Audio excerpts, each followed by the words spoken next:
Good morning, nation. Ready for another episode. Let's get it popping. Here we go, yo.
Yo, what is going on, man? What's happening? What's the deal, everyone? Welcome to another episode of Good Morning Raiders. We are your hosts. I'm Jay Raider with my guy, the Raider Rundown, back in full effect. The dynamic duo. As we always are, man. As we always are, bringing y'all fire guests every week, week in and week out. This week, we got another fire guest, man. So make sure you guys are tapping on the like button. If you're feeling what you're hearing and you like what you're hearing, tap on the subscribe button as well, man, so you don't miss none of this content from the guys. Oh, yeah, for sure. Most definitely. And really quick, salute to everyone already here, all of our peoples in the building. Appreciate you guys pulling up on this beautiful Saturday morning, wherever you're at. Hopefully it is beautiful. I know it's already getting warmed up here in good old Southwest. I know back in Cali, it's pretty hot over there too. It's already hot, bro. It's already there. So yeah, we were there.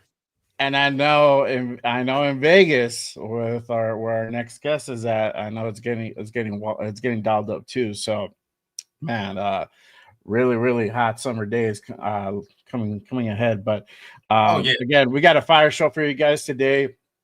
We're a lot to talk about. We're gonna go ahead and literally talk about this whole offseason. OTAs are done, and we're getting ready for mini camp next week. So Let's go ahead and kick this thing off without further ado. Let me go ahead and bring out our next guest. You know this man. He is a super fan. You've probably seen him at Raider games. Most notably, you probably seen him. I think he was part of the commercial, the Ticketmaster commercial that he was on with JPJ. You probably also know him from his Instagram as well. So let me go ahead and bring out our guest, none other than Power Raider. What it do, brother? Thanks for what's up, brother, man. Thank you for that introduction, and thank you guys for allowing me to be on your show. And good morning to all your audience, man. Thank you guys for the follows, and shares. Definitely, we love what you guys bring to Raider Nation. Especially during off season, something we're always looking for to entertain our minds. And when it comes to football and everything, because of you guys, it's that glue that sticks the whole nation together. All this information, that knowledge, and just keeping everybody up to date. I appreciate. Man, we appreciate you for tapping in, man. We appreciate you for everything you're doing, man. You busy off season for you though, man. You everywhere. You with JPJ, man. You doing everything with the team, bro. You in Bakersfield, so hey, you doing your thing too, man. Yeah, no, that was an amazing experience. My premium sales manager. I own 3 seats at Allegiant Stadium, and he knows how active I am, and I've lived here in Las Vegas. It literally was within 48 hours. He goes, "Hey, I got something for you." He's like, "It's a tour. Have you ever done the tour for the Raiders Allegiant Stadium?" And I'm like, "To be honest, I've never done the tour because I always been at the stadium every game, But everybody tells me do the tour. And I'm like, fine, I'll do the tour, But if I do the tour, I'm gonna be all suited up. He goes, "I don't care. Be suited up if you want to." It's and the way they explain it to me, they say, "We're just doing a commercial for the tour, so if you want to be suited up, go for it and be suited up. We're just doing a commercial because we want to drive our sales for the tours higher." I'm like, "All right, cool." And so I go suit up and everything, and the next thing you know, they're telling us about this tour guide that's gonna show us, and I'm like, dude, And then I took my friends there. I had John Baker, I had Josh there. Go 209, you guys all know him, and it was an incredible experience. Definitely, I love my team, the people that are all around me. We were actually called the Raiderverse. I don't know if you ever heard it, but it's a bunch of us, kind of like the Marvel universe, but it's the Raiderverse. And those that are active at the games, and we do live streaming, podcasts. They're more into the technical stuff. I'm more of like the biggest cheerleader and just do more of the face-to-face interactions and being out there in the field and show my spirit the way I can, Fact, man. That's fire, bro. That's fire how that came together, dog, for real. Yeah, it was crazy how JPJ just took off his mask and everything. Like, what in the world? So did you not know? You had no idea? You didn't know that was him? You know what? Towards the beginning of the tour, something was off, and I'm like, this guy, like, he was our tour guide, and he was making silly jokes here and there, but he had what gave it off was Josh. Josh told me, look at his shoes. It's his first time working as a tour guide.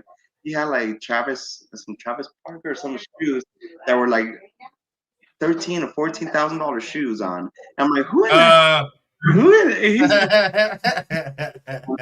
the shoes gave it away, bro.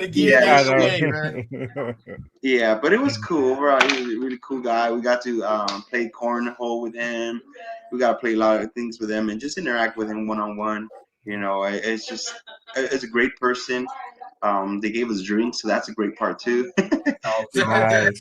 They got it in there, yeah. For sure. He said cactus wax shoes. Hey, you say what you want, we the people, but them things is damn near $1,400, bro. You say what you want.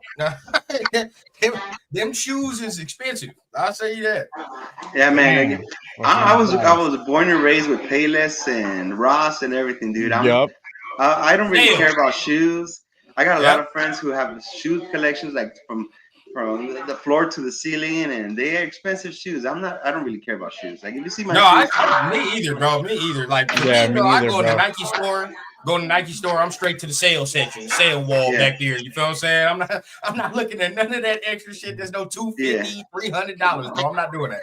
Yeah, you give me the Airwalks or the British Knights or the LA Gear, I'm good, bro. there we go. Exactly. Facts, bro. That's what I need in my life. That's a fact. Sure. That's a fact, man. Man, get us going, Jay, man. What we got, man? What we got? Yeah. So again, we just got done with OTAs. We had Rookie Mini Camp a few weeks ago as well. So let's go ahead and really chop it up of the off season in entirety so far. How we feeling? Who are the standouts and how we looking moving forward? Because we got literally mini camp right around the corner and a few days away. So let's go ahead and kick it off. State of the off season. So I want to go ahead and start with this. Who do y'all feel are the standouts of this off season currently? You want to start off? Power? I think right now, the standouts right now is just a battle for the wide receivers. Going out there because definitely we got to work on that. We got a great draft this year, and I think definitely Jack Beck is gonna do great. We definitely got to re-sign some new people too, but that's out of the wide receiver role.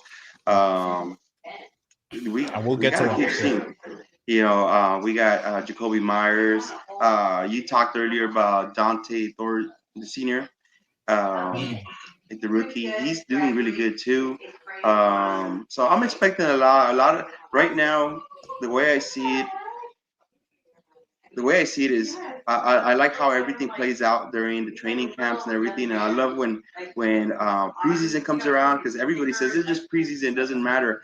And to be honest, I love going to preseason games because these people are like, putting the blood, sweat, and tears out there just to land the 53-man roster. Right. And it's one of the best games you could see. Just because you get to see the talent that you don't really get to see out on the field because you have a lot of starters that I got my spot and that's pretty much it. But I like to see all those new guys coming up, and I wish everybody well. 53-man roster, then you have what a 12-man or 17-man for practice. No, it's 12, right? Practice, and so we'll see what happens. Definitely. Just the battle for the wide receiver. I mean, we locked in our running back, so that's going to be good. So definitely that, and just helping out our linemen, because we got the best running back, but if our linemen are not opening the holes for, Ashton Genty to run through, it's going to be hard, man. Right. Yeah, for sure. I kind of share the sentiment of I don't think that this point in the offseason is super important right now just because everybody's in shorts and shirts. And kind of just to piggyback off what Power Ranger said, the most important part of the team we can't even take a look at really, and that's the lines, right? Like the defensive line, the offensive line. So I'm excited about the receivers for sure. I think Dante Thornton has stood out a lot, and I've had some criticism, I would say, for that because I would say I don't know if he can run the full route tree right now, but as of right now, he's looked good. So I want to see him continue. Heard some things about Darian Porter, and I'm glad about that because I already said it. I think I want him to, I would hope he turns into CB1. You would hope, right? And then, but really, I really want to look at the lines, bro. Really nothing gets cracking for me. And I can't really know what type of team we are until I see what our offense and defensive line look like. Once I see that, and I see okay, yeah, they're actually, our offensive line, they took a step up. They look better. Then I say, okay, I'm real confident in certain games, right? But then if you flip it around, if the defensive line don't look good, if Christian Wilkins ain't playing, and certain guys don't start stepping up on that defensive line, well, now I'm sweating because now I'm this defense don't have the talent to overcome our defensive line not playing well. We just don't. So I'm hoping. Really, that's right. Yeah. No, for sure. And kind of sticking on that, on that topic, Dante Thornton, right? So is he underrated, true or false? Right. We just talked about him, and like you said, you've been pretty critical of him, but it's a good thing, right? Right.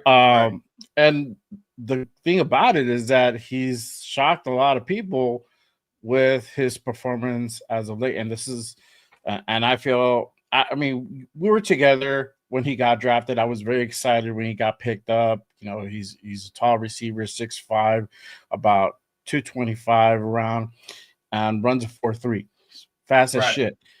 Right now, we're starting to see that there was more to it than just basic route running, and I think that was a lot because of what Tennessee how they ran their offense. Nothing really to himself, so he might have the accolades of being able to really run a really good route tree. We haven't seen it yet, and this might be a thing too where Chip Kelly might kind of keep that and hold that in the vest for a while, and really unveils it probably week 1, week 2 of the season, and really start showcasing Dante Thornton. Because right now everybody thinks like, well, you know what? It's been OTAs, it's been rookie mini camp. It doesn't really mean anything, right? I mean, yeah, he's caught a few balls here and there, but it might be a thing where it might be underrated on purpose at this point, because they're probably trying to keep that kind of, sealed up and really unveiling it and really start throwing darts out there and really, we're really taking advantage of the teams out there, right? Especially if they're not really thinking that he's going to be able to go ahead and really run routes like that. So, I think he's totally underrated for sure. How do you feel, Steve? Coming from Tennessee, I saw a few of his highlights. To be honest, I haven't been up with a lot of training videos or anything going on. Because you guys all know everything's been going on the past. You've been busy, man. You've been busy. I've been busy, especially summer kickoff, and then supporting my friend and everything. So, in the end, I wish everybody well. Is he underrated or true or false? I honestly let's see how he does out on the preseason. Right now, it's training camp. Everybody looks great in training camp, but when you really get the heat out there with a real defense and getting right on your face, let's see how they perform. And I mean, yeah. So far, what I'm seeing and reading and the reports and everything, he's doing good. So, I mean, I know you guys were excited when he got drafted, and these players, sometimes they do good, sometimes they don't do good. I like when Tyreek Wilson got drafted, I was super excited, but then I'm like, oh man, what happened? Definitely. Exactly. Yeah. For me, bro, I'm gonna say false. And the reason I say false is because I just think he's rated. I don't think he's like underrated, overrated. Like, I just think he's rated.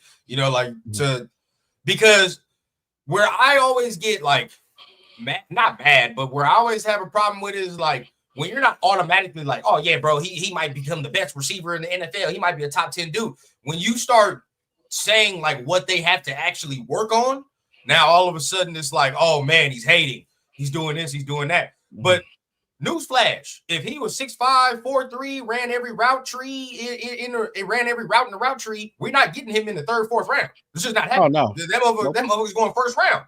So there's a reason why certain people are taken where they're taken, right? Now, is it fair sometimes? No, right? But like Steve said, we got to see what preseason look like. We got to see what all this look like, bro, because now we can start having confidence. Right now, it's just a whole bunch of he said, she said. We know he's fast. We know this and that. And we've seen him, a couple clips of him catching the ball, shorts and shirts and whatever the case. That's cool. But even so, I really hear nothing about no one-on-ones, nothing like that, right? So I'm waiting for the competition to really ramp up, because the competition ain't really ramped in OTAs. Everybody's learning, right? Everybody trying to get the scheme. Everybody trying to understand what the new coach wants. Now, like you said, when we go to mini camp, we go to training camp, now the pressure's on, right? Now you got to start making plays, bro, because you're trying to get a spot. So now we got to see what you do. So I really want to look. I really want to see. I just think he's rated right now. I don't think underrated, overrated. I just think rated. Mhm. Yeah. Since Steve was saying that he hasn't seen really too much of the off season, I do have a video clip that I can go ahead and share. And Dante Thornton is actually in it. So let me go ahead and pull that up real quick.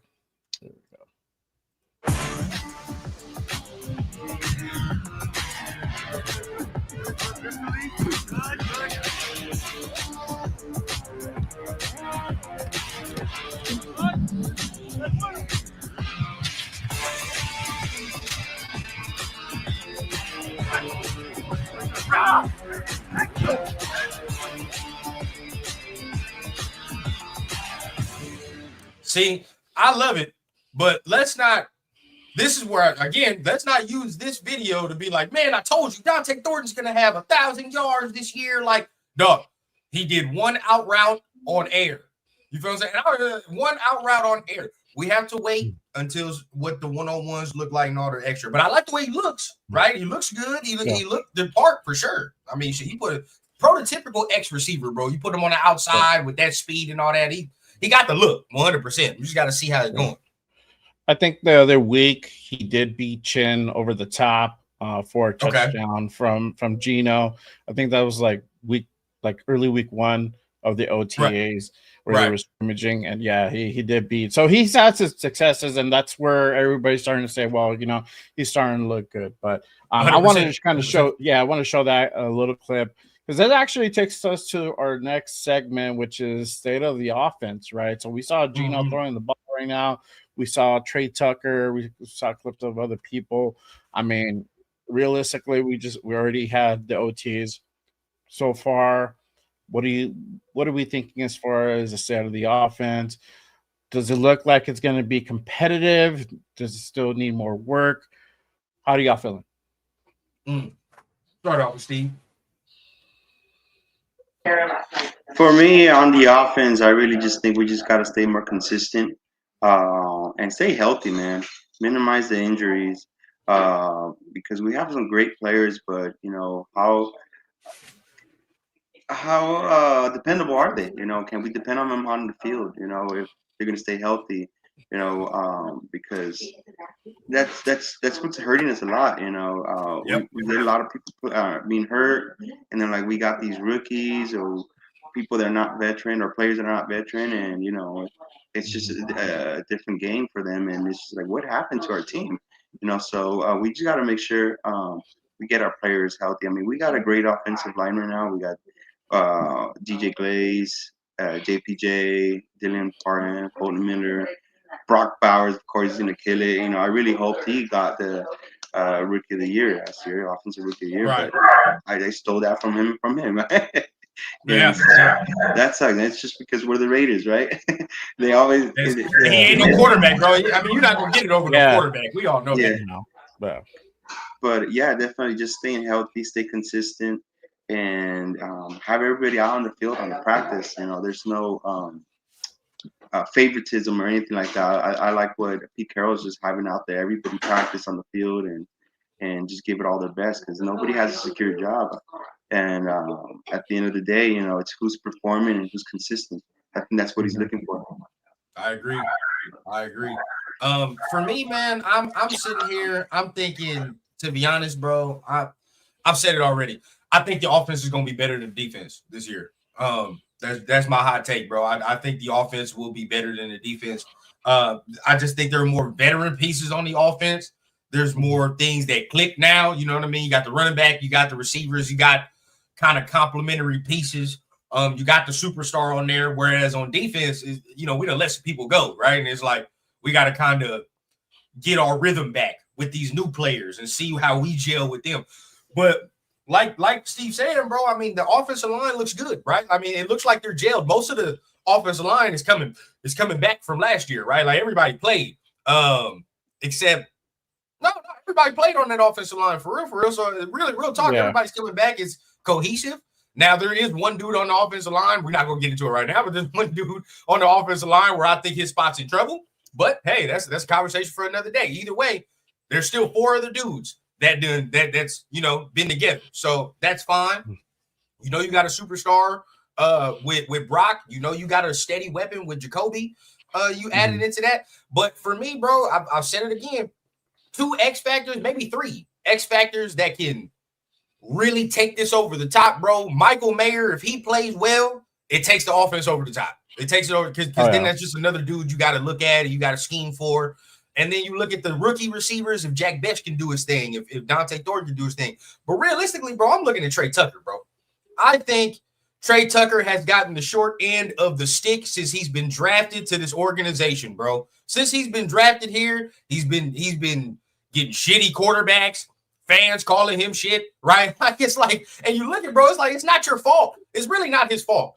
He's open. If we go to the games, and maybe Steve can attest to this, bro. If you're at the games and you're watching Trey Tucker, his ass be open, right? His ass do be open, but we haven't had no quarterbacks to get him the football, and that's not his fault. He plays a position that's dependent on the quarterback position. So if I think he can do something, and I think he'll finally show something, and if he does, oh yeah, no, it's a wrap. There's no way you can scheme for this offense. No way. Definitely, Geno Smith's going to show some love out there, That's what I'm saying, bro. And we finally got a quarterback that can go deep. That's the next thing, right? Yeah. You're calling the quarterback. He finally ain't willing to throw deep. That's the next thing, bro, because all these other quarterbacks we didn't have, trash. Well, we got some great players: Jacoby Myers, Jack Bech, and Trey Tucker. I mean, I think they're definitely going to stand out a lot. I think that Jack Bech is going to come out big time this season.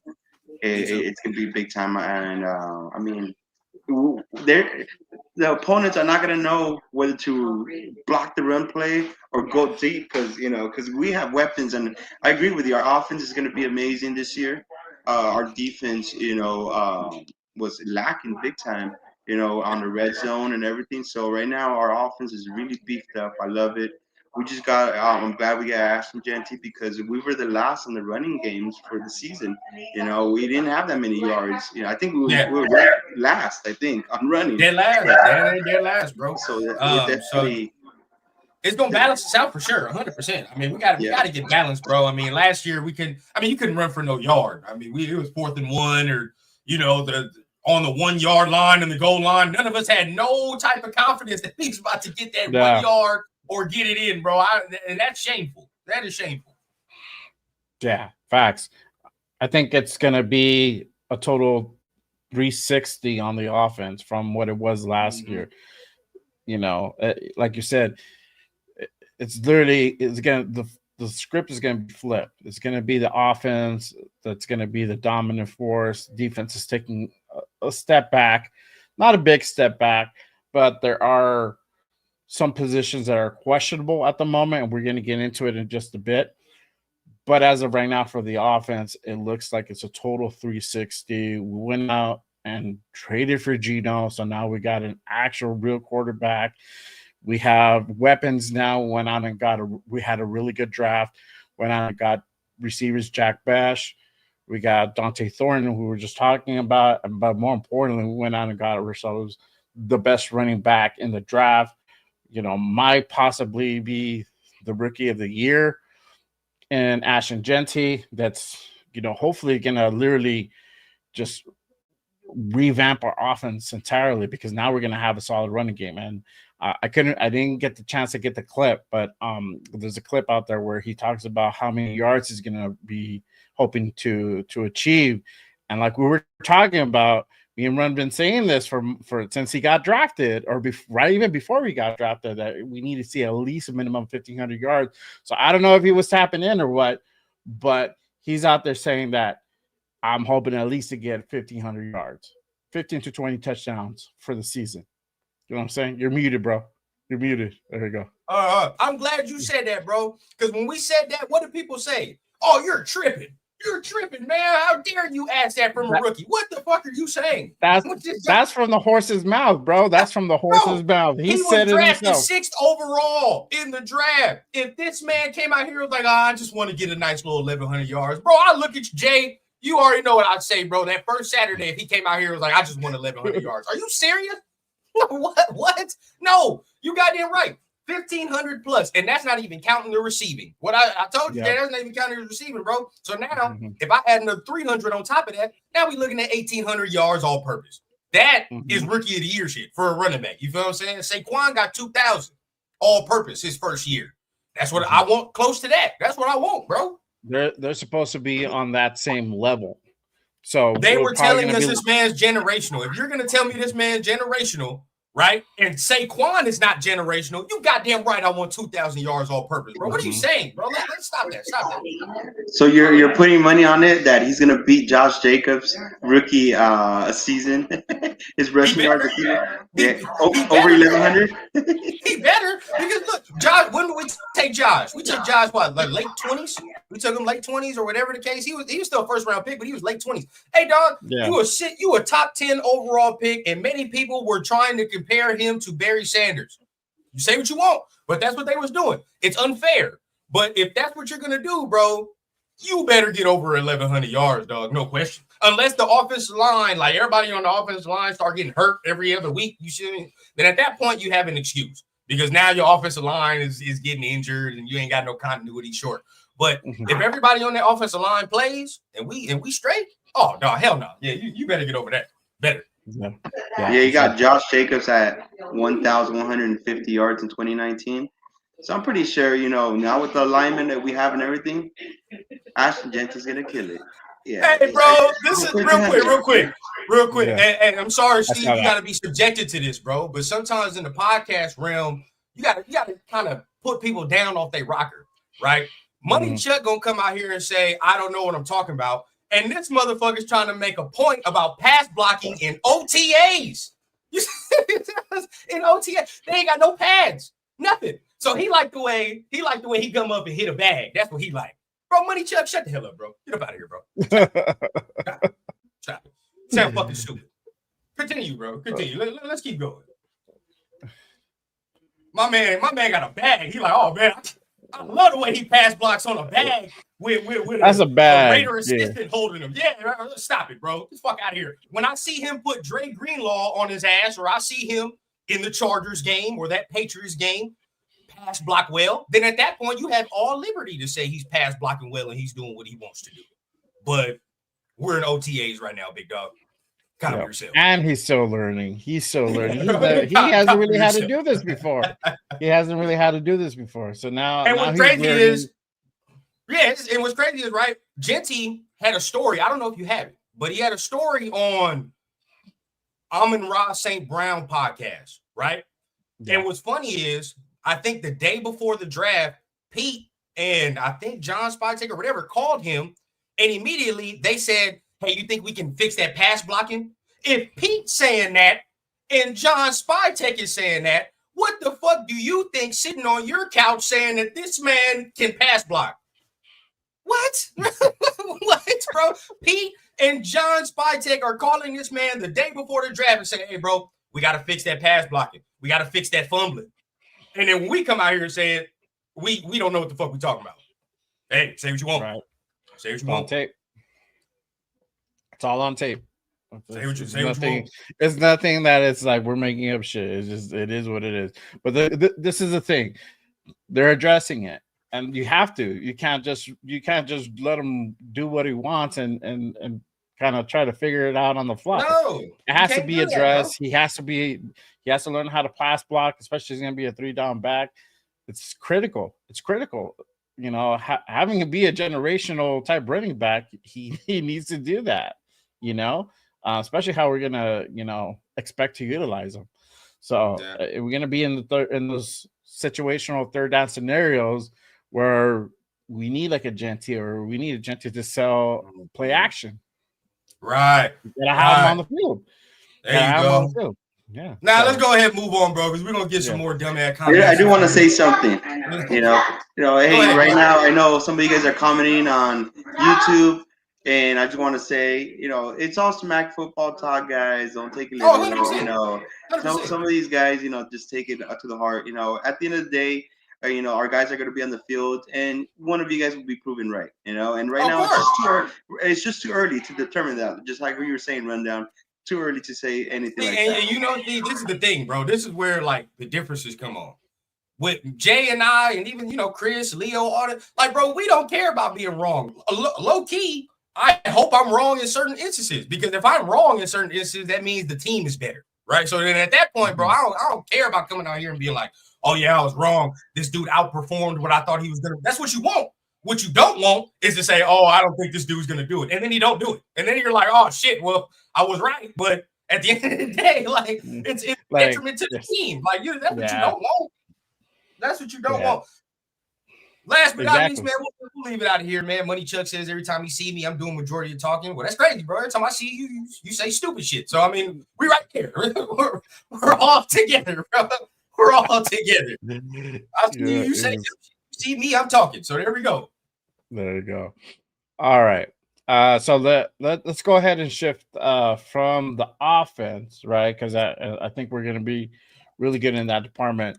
Let's talk about the trenches, right? So there's been some questions, especially around Christian Wilkins and his injury. Yeah, And bro. he is an integral part of the trenches alongside with Max Crosby. We have the return of Malcolm Kuntz. He's back at OTA since last week. Thank God. So now he's getting some reps in. You know, we picked up JJ Pegues. We picked up Tonka Hemingway. So we have additional depth, some talent at tackle. We brought back Adam Butler. So with all those pieces together, how do you guys feel about the state of the trenches with the Christian Wilkins injury still being up in the air? We don't know how that's going to go. Is this going to be a very formidable trench? Is it going to be something that we have to kind of lean on the side of caution? How are we feeling about that? I'll start with you, Steve. Yeah, go ahead. Yeah, start with Steve. Definitely, man. Just like I said, offense the same way. Defense got to stay healthy out there in the field. Our linemen is very important to be there. Christian Wilkins, you're gonna have him as a tackle. I'm pretty sure. I played football for high school for 3 years, defensive end, and I always look up to all the defensive ends. I'm a defensive end guy. You know, that's why I like Max Crosby. Christian Wilkins came as defensive end. I'm like, hell yeah. Chopped it up with him. We took pictures together because he's a big Power Ranger fan himself too. And we're like, oh, let's go. And we have a lot of pictures together. And in fact, I stole him. You know, if Christian Wilkins is watching this video, I stole your suit because I told him I was going to get him a suit. But oh man, fire, bro. Definitely, I look at defensive ends and I see if they're doing their job. Their job, bro, is to out and contain. You know, have them run inside. You know, if these guys are, you know, the offense are enemies running outside, the defensive ends are not doing their job. You know, and our linemen, you know, our defensive end line, our defensive linemen will take care of the rest. As long as our DNs are containing and having the guys go in through the pocket, in through the line, then we'll be good. You know, we're gonna see how Malcolm Kuntz does, Tyree Wilson, Max Crosby. You know, is always a key leader there. I love what he does. He's just very aggressive, and definitely we'll see what ends up happening. We're gonna play a nickelback, you know, or if we're gonna have to re-sign Robert Spillane. You know, that's a big one that I want to see. You know, that they sign Robert Spillane or Trayvon Murray and Nate Hobbs. You know, we'll see what happens with those. And, you know, because our defense really lacked so much on our red zone, like I said earlier. We gave so many opportunities for touchdowns in the red zone last season, and it's just like, well, what happened to our defense? You know, and ultimately, after the season's over, then we start rewinding tapes. We start saying, okay, you know, because of these injuries, you know, it hurt us so much when Christian Wilkins was out. You know, and that's what I see. You know, you just gotta stay our guys healthy, and have the backups, you know, available, ready to go, and do their job.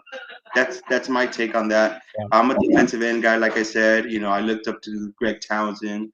You know, he's an all-time sack leader, which I really think he should be in the Hall of Fame. So NFL's watching, has to be in the Hall of Fame. He's 109.5 sacks. I mean, Howie Long's another defensive end guy I like. So definitely, you know, D ends are very important. You know, the pass rushing is very important, and so we'll see how that goes. You know, putting that pressure to the quarterback and containing it to have him run into the middle. That's the key right there. Solidifying our linebackers.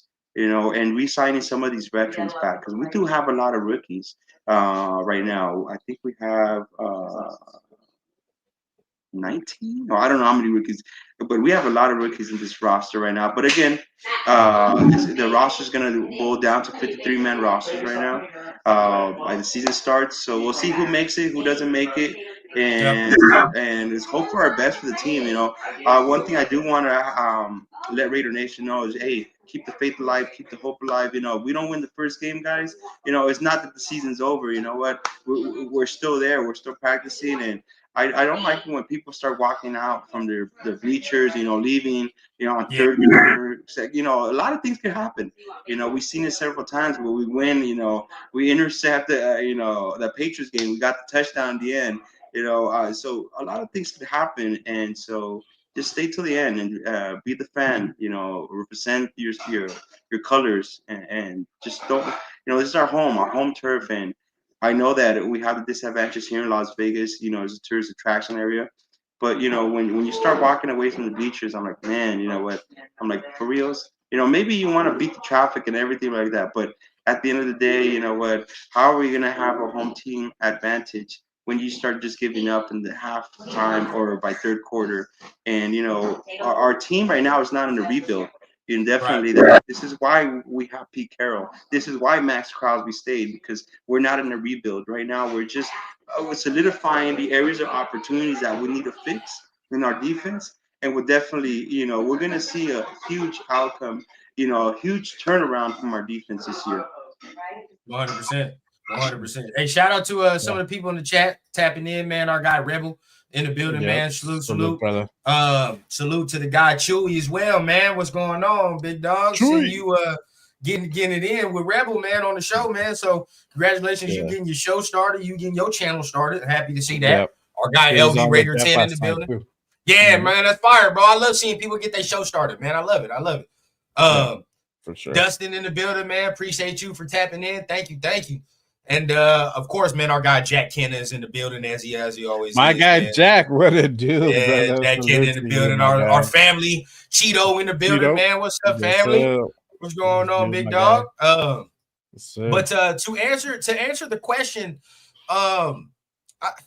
like I said it in the beginning, right? Like, I don't know what type of team we're gonna have until I can see what the trenches look like, right? Like, and that's coming with the training camp and all that. Once I see what the trenches look like, then I can say, all right, yeah, we're poised to win this many games. We can win this many games. You know what I mean? Because it's all about that, and how far the trenches can take you into maybe December, January. You know what I mean? Like, so I'm more confident in the offensive line right now as it sits than I am with the defensive line. And main reason is because main piece, right? One of the biggest pieces is injured. Now, this is knock on wood. You hope that he can come back in training camp and all that. But if this injury for Wilkins lasts until training camp, I think I said it already, Jay, on one of our shows, bro. Like, that's when you got to start sweating.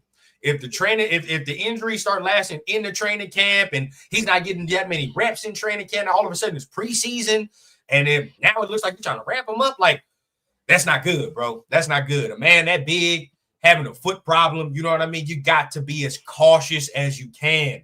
Got to be as cautious. And sometimes the time frame, right, it might be bad. And that's when I heard from Pete the other day when he was like, yeah, it's a long, challenging process. I'm like, oh, God damn. You know what I mean? So that might mean it's going to take a minute, right, for him to get right. And that means maybe he can't do no football-related stuff. So if he can't work out like that, like, that's a whole different, bro, scenario that it's a whole thing you can go into. But now you got to start looking at who can back him up, right? You got Kuntz back, so that helps, right? You got Kuntz back, that helps. Help a lot. Got Crosby, okay, he's back, that's good. But the interior now is where we're looking, right? Because we don't have no nose for real. I don't think we got a nose. John Jenkins went to the Ravens or some shit like that, so he's gone. Yeah. Now you got some of the ooses in there, right? You got some ooses. You got guy we signed from the Jets, I believe he's in there. And then you got somebody Lualu that was playing last year, right? So you got some ooses in there, and then you got some rookies you just got, but they're young, bro. These is young dudes. In the interior, Adam Butler is the oldest guy probably we got, and he's like 30s, in his 30s, but everybody else is young. 1-2 years, maybe 3 years in the league. So we got to see. And then, of course, the X factor on the defensive line that we all know about is Tyree Wilson, right? I call him the anomaly, dog, because if he ends up playing well, this defensive line can be a top 5 defensive line, no question. Top 5 defensive line, bro, because you got that dude, Crosby, Kuntz. If Wilkins can come back, it's very minimal offensive lines that's stopping that. But if he does not play well, then we probably sitting somewhere middle of the pack. The defensive line is sitting somewhere middle of the pack, bro, because he is the piece that can take this over the top or not, especially if Christian Wilkins is not playing. So definitely got to see that.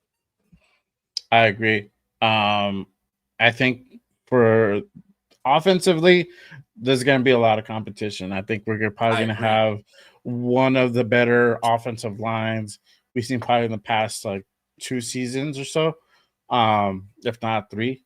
So that's a step up. That's an improvement, right? We went out and we got 2 guys. It looks like Caleb Rogers is definitely in contention to probably maybe land a starting spot. That's what I'm looking at. You still have Kappa there. So right guard and left guard are right now up for grabs. Center most likely is going to be solidified by JPJ. We know where Colton's going to be. He's still going to be at his left tackle spot. Glaze is most likely he's still going to have to compete for the right tackle, but he's probably going to have that one and done. It is on the defensive side where come maybe late July, early August, you're going to have to start evaluating and you may be sweating. It depends how Christian Wilkins does. It's a very young, unproven middle trench defensively, right? Because we don't know how, though JJ and Tonka are very talented and we have the Ooses, they're still improving. We know what Lawler can bring, and because we've seen the body of work he got from last season. But these other 2 guys, we don't know really where they lie. They are very talented. There's promising its potential, but at the end of the day, what is that really going to look like come game day? That's where we're going to have to ask ourselves. So defensively, we might have to err on the side of caution. Offensively, it's a very competitive. It's a very competitive moment right now, and hopefully we'll get to see kind of what the offensive line looks like come closer to late July, early August, when training camp is really starting to kick off. And we'll get more or less our names are going to be on our offensive line. But let me go ahead and switch it gears. And I know you mentioned it too, Steve, about our linebackers, right? So state of the linebackers, and we talked about this before. There's some questions as far as middle linebacker, cover linebacker, right? We got E-Rob, and aside from him, I think that's pretty much who are the standouts are going to be in that linebacker room. We hope that Amari Gaynor is really going to come out this year. He's been doing work before even camp to go ahead and really push himself and progress. But other than that, I mean, we went out and got Devin White, but Devin White is not the same Devin White of 2019, 2020 with the early years over in Tampa. Yeah, bro. So he has a few setbacks, some injuries. Tommy Eichenberg, we haven't seen too much progression. I think this is the 2nd or 3rd season with us. And then we went on and got Cody Lindenberg, which has talent, but again, another unproven guy. How do we feel about the state of the linebacker room at this moment? Is this something for concern? Is this something we need to panic? Are we feeling, it's good. It's good enough. Yo, I'll let Steve start off, man. People know how I feel. Well, like I just expressed earlier, I definitely think we gotta re-sign Robert Spillane, get him back in here. You got Rob and you got Devin White, and just having that backup, as the linebackers, because we're definitely need to improve our defense. As long as, like I said, as long as our defensive linemen are healthy, like how you guys all mentioned, Butler's is the senior there. He's 8 years.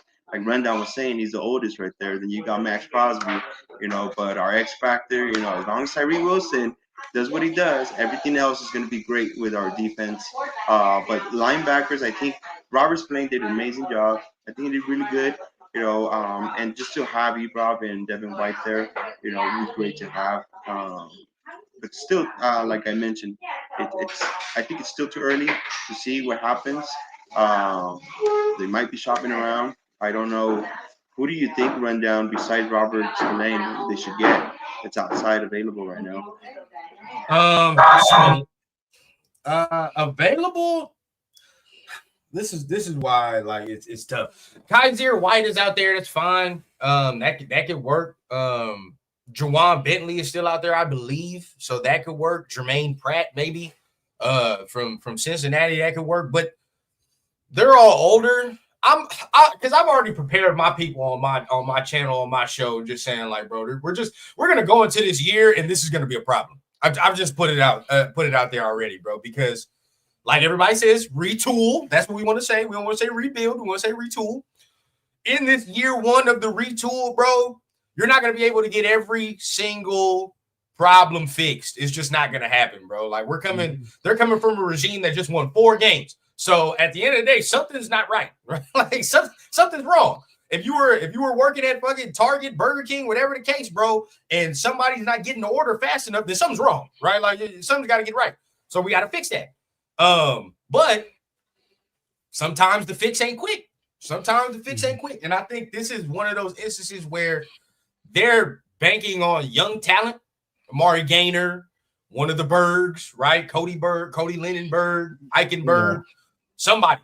They got to do something behind Elandon Roberts, or they're hoping that they can get something out of Devin White. But it's like, you see how all of those things that I just said kind of seem slim that it end up happening, right? We haven't seen Devin White do good until 2019. So that's okay. That's a couple years from now. That's 6 years ago. You feel what I'm saying? So as of right now, how confident can we be that he's just going to return back to form just like that, right? Like let's keep it realistic. Then you're looking at Amari Gaynor. Was he drafted or was he undrafted? I think he came undrafted. So if Gaynor's undrafted, again, that's asking it now, right? You got to understand what we're asking too, bro. We're asking an undrafted linebacker second year to damn near turn into a consistent starter in the league. Like that's not easy, right? That's not easy to do. If he does it, thank God, right? But that's why you don't see that many undrafted motherfuckers running around the league doing all that, because sometimes it just takes the right situation, right person, whatever the case. So yeah, Jack kind of says yeah. Okay, he was undrafted. Eichenberg was late round. Cody Lindenberg was 7th round. So we're asking these late round linebackers, undrafted or somebody that ain't really played that much, to take this big ass leap. You know what I mean? Like, and more times than not, that's not really how it goes down. It's not really how it goes down. All of us been around Raider football enough to know that sometimes you expect some shit and then it don't end up happening the way you think it expected, the way it's supposed to go down. Now we're all mad, right? Like we're all angry. So I just think, as of right now, bro, the linebackers, it's going to be a problem. Yeah, we currently have 9 right now on the roster. Out of the 9, 3 are rookies. So we'll definitely see, who shines the most with all these practices. Right now, it's just the battle going on. And, as a veteran, I would say just bring Robert Spillane back. But we'll see what the Raiders decide to do. And I'm going to trust what the coaches decide to do. You know? Yeah. Now, real quick, God, family, and Raiders, I would love C.J. Mosley, but I heard he got a neck injury. I heard there's it's something that they're worried that it might linger. So if that's the case, you might have to stay away. I heard that too. I heard the neck injury too. I've also heard that it's good, but that's probably why they haven't pulled the trigger on. But then why? If it was good, he'd be signed already, right? I mean, he's that good. Where he'd probably be gone. Agent. Yeah, he'd probably be gone already if we thought it was all the way healed. Yeah. Really quick, shout out to our guy Chewy. Hey, holla with the appreciate you, big dog. Raiders. Hold on, I gotta do it. Raiders. Yes, sir. Get on the field, goddammit. Get his ass on, but make him do that shit on the field. Shit. I know. I might be healthy. I need that on the field. You feel me? Yeah, I think we need to add more to this linebacker room. It is, for me, it's a big area of concern at the moment. I think that's That's a liability, to be honest with you, right? Aside from Landon Roberts, we just hope that Devin White does good, and the rookie Lindbergh really balls out. But we don't know yet. We don't know what that looks like. Probably won't know until preseason what that actually looks like, right? So, unfortunately, Spillane got signed to the Patriots, so we're gonna see Spillane, but not with the silver and black. He's gonna be We're gonna see him week on one. the opposite side of the Yeah, we're gonna field, see him week one. playing against us in New England. So see, that's I told you I'm disconnected right there. Nah, you're good, bro. We got you. We got you. Don't worry. Yeah. So he's gone. Morg left as well. I think he went over to the Panthers. They New England got a lot of our sloppy seconds, if you want to say, right? Oh yeah. But that's good. That's good. That puts a little chip on that game, a little chip on our shoulder for that New England game, because now we're gonna see our old guys, and how is that gonna really fare up? You know, our defense versus our old defense, our new defense versus our old defense, right? But for right now, for sure, we definitely need to go out and get more bodies. I don't know what the holdup is, because now we're in June, first week of June down. They're still waiting to see if more people get cut. I'm thinking that may be the case. I hope we get somebody by next month. This is realistic what I'm trying to put out there. So Raider organization, get us somebody. You know, I mean, Justin Simmons is still available as far as I know. We talked about CJ Mosley, but there's a concern regarding the previous neck injury that he had before. So there's a couple other guys out there in free agency. And obviously people are going to be cut as of yet. I haven't seen too many big names out there that got cut. So definitely an area of concern. But I hope if Gainer steps out, great. If Cody Lindenberg balls out and is, has his rookie year, great. Because we're going to need that. This is a great question right here too by Jack, man. I mean, who would be the 2 third down linebackers in that? Meaning, like, who do we trust more primarily in pass coverage is the question, right? When we dumb it down, who do we primarily trust when it's passing down and we know that these motherfuckers passing? I like Landon Roberts, but he's not that, right? Like, he's more first, second down, run stuffing linebacker, sure. Yeah. When we talk about linebackers that we think are good against the pass, dog, like, if you look at the roster, there's not many. There's not many on the roster that we say, oh yeah, bro, this is a linebacker that'd be good against the pass. You know what I mean? Can play zone and can do all that. Nah, bro, none. You got to keep it a beam, Jack. Like Eichenberg, no, right? I've seen that already, and hopefully he gets better. But Lindenberg, he's a rookie, so I don't know. Devin White for sure, hell no. Hell no. You're not putting him on third down and pass coverage. Now, if you want him to blitz, by all means, right? If you want Devin White to blitz the quarterback and to provide some pressure, so be it. But not no pass coverage, hell no. And then after that, bro, there's really nobody that's going to. That's why I keep telling y'all, it's going to be a problem. If the D-line don't eat and the quarterback just back there trying to find somebody, he's going to find somebody. I guarantee you, because we cannot play zone coverage in the second level, bro. It's just, we can't. Yeah, for sure. Shout out to our guy Dub Raider, who was on the show last week. God. Any word on Ramsey as of yet? Quiet on the front, bro, but they're trying to get the money right. Yeah. They're trying to get the money right, because the whole thing is, it really matters what the Dolphins do. They're trying to make sure that they have as much money as possible after either cutting them or trading them. Now, of course, they're going to want to trade them because they get something in return. But if they cut them, they get nothing. So they're trying to figure that out. But it got to keep in mind, bro, trading at least guarantees that we have a shot to get him.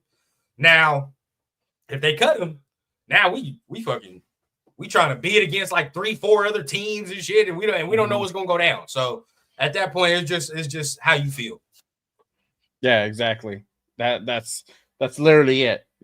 You trade him, you most likely have a lock on him. If he gets cut, yes, it might come out a little bit cheaper, but then you're in a bidding war possibly. It's just what other teams go out there and show interest. So. Now I see, hey, my boy 805. Shout out to 805 in the building. Shout out to God Family and Raiders and all these guys, man. Now, a easy solution, and you know, we talked about it. Jay and I talked about it. I talked about it, or whatever. Easy solution for our linebackers is to say one of those big safeties to play linebacker, damn near, right? Like Chin, Palamau, put them down there, bro. Let them play linebacker. Let them cover, right? Exactly. Let them cover. See, exactly. Another fucking problem, right? Are we fully confident that Palamau can play center field safety? Are we fully confident in that fact? That is where, and when I mean that, I mean like Charles Woodson type shit, where I need you roaming the backfield back here, right? In case anything goes deep, and you go ahead and patrol back here. I don't know if I trust Palamau to do that 100%. Even Harper, whoever the hell that, you know what I mean, that backup, I don't know about that. So that's where, I mean, we're just running into problem after problem on the defense. So that's where I'm like, fuck. It might be a little issue first couple weeks when we're getting our footing on defense, trying to understand how to play. Right, exactly. And that might be the case. And that just kind of just rolls over to the next topic, which is the state of the secondary, right? So obviously we talked about Jalen Ramsey. Shout out to our guy Dub Raider who brought that up, right? We talked about it last week. He would instantly boost our secondary instantly. There is no margin or there's no grace period. It's like an immediate thing, right? So, but as it stands right now, I mean, there's no real clear cut CB1. We'll see what Jacorian Bennett does, right? Talked about that. Darian Porter, his progression, that might be a possibility, and that'll be crazy for a rookie to go ahead and step into a role that quickly, right? And it's almost like a kind of unheard of type of thing. But if it does, it's because the talent is really there. So that might be a possibility. We got Eric Stokes that we went out and got from Green Bay. If he stays healthy, that might be a potential guy that possibly takes a position like that. But as where it stands, there's still some concerns as well. But how we feeling about the secondary? We talked about Paul Mao. Can he really step up and play center field? We got Chin, who's a new arrival, still trying to get hold of the system. He already got cooked by Dante on some scrimmages a couple weeks ago. So what are we thinking? How are we feeling about that secondary? I'll start with you, Ron. I like it. I like the secondary actually, but I would love it more if we get a veteran. I mean, again, bro, we're young. Like a lot of spots on the team, we're young as hell. You look at the secondary, I think who's the oldest guy? Who's the oldest guy on the secondary? Damn near Darnay Holmes. You feel what I'm saying? I think Darnay Holmes. I don't even think he's 30. Really. Yeah, I don't think he's not even a starter. No, so that shows like how young we are, inexperienced, right? So like you said, getting Jalen Ramsey, bro, to teach and to really mentor some of these guys like Darian Porter and all these other, it'd be beautiful. Now the only problem is we're inexperienced on the secondary. We're inexperienced. So that's probably where it's gonna get us at first. Again, being that inexperienced, and we going against some receivers this year too. So it's gonna be tough. But I got something to pose to y'all, and it's been a little hot topic around my show, and I've been trying to get it a hot topic around the nation. Yeah. Personally, I think Jacorian Bennett's spot is in trouble. Personally. And the only reason I say that is because he got injury history. He's not really, you know what I mean? He be getting injured towards the end of the season. And when we start talking about, it's funny, when we started talking about what type of corners Pete likes, right? And what type of corners this defense likes. I mean, when it came to Jacorian Bennett, everybody shooed that away and was like, well, not him. I'm not talking about Jacorian Bennett. I mean, everybody else, yeah, Pete likes him 6'3" and whatever. But exclude Jacorian Bennett at that. It don't matter. Bro, this man's barely 6 foot, right? So at that point, if we're talking about the corners that Pete likes, he don't fit that mold. Let's just keep the bean. He don't. He fits better in the slot in this type of Pete scheme. But I don't know if he can play in the slot. So I don't know, bro. The fact I'm seeing Eric Stokes getting all these reps, and it's OTAs, but again, he's injured right now. Fucking Jacorian Bennett is injured right now. So, what's his injury? What injury does he I have? think it's still the shoulder. I think it's still the shoulder that he was dealing with from last year. But you know, we saw it last year. Last week we was talking to Dub, bro. You know, the video with the DB coach that you pulled up last week, and you remember he started talking about Jacorian Bennett. He said, you know, he's getting past the injuries. We got to get healthy, and you know, we got to learn the scheme. But then when he starts talking about Darian Porter, when he started talking about Darian Porter and Eric Stokes, he's like, oh, I love the way they're getting down. You know what I mean? They're getting aggressive. They know the scheme. They're getting out there. They're playing fast and blah, blah, blah. Well, that's two different frames of thinking, right? And at that point, bro, I'm not saying he's going to get cut or anything, but being around football, we all know if he don't start getting on the field, being healthy and making plays, you're going to get your fucking spot taken. That's just what's about to happen. It happened to the Thayer Mumford last year. He got hurt, wasn't able to play. We saw DJ Glaze come up and snake your ass for the spot. It can happen to Jacorian Bennett the same way if he don't start getting healthy and getting on the field and producing.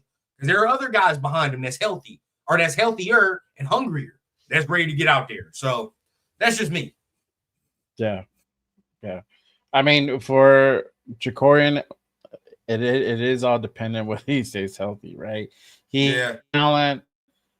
He's not Pete's typical corner, but he's here, right? He is from the old regime. He's been solid when he's been healthy, but that ACL was a big setback. Right? So that's why I was like, bro, like I can't have my CB1 missing the last 4 or 5 games of the year, right? Like just that can't happen, or maybe 3, because that's when we gotta push into the playoffs, maybe, or do whatever. And to answer Afakasi's point, the reason I say that is because if I'm Pete and I'm John, I don't know you from a can of paint. I don't know you. You know what I'm saying? You played well for AP and Tom Telesco last year. That's fine and dandy. But I can come in this year and you ain't making no plays for me, right? And I can see it and I can be like, well, what the hell, right? I feel like coaches always got to give people that clean slate.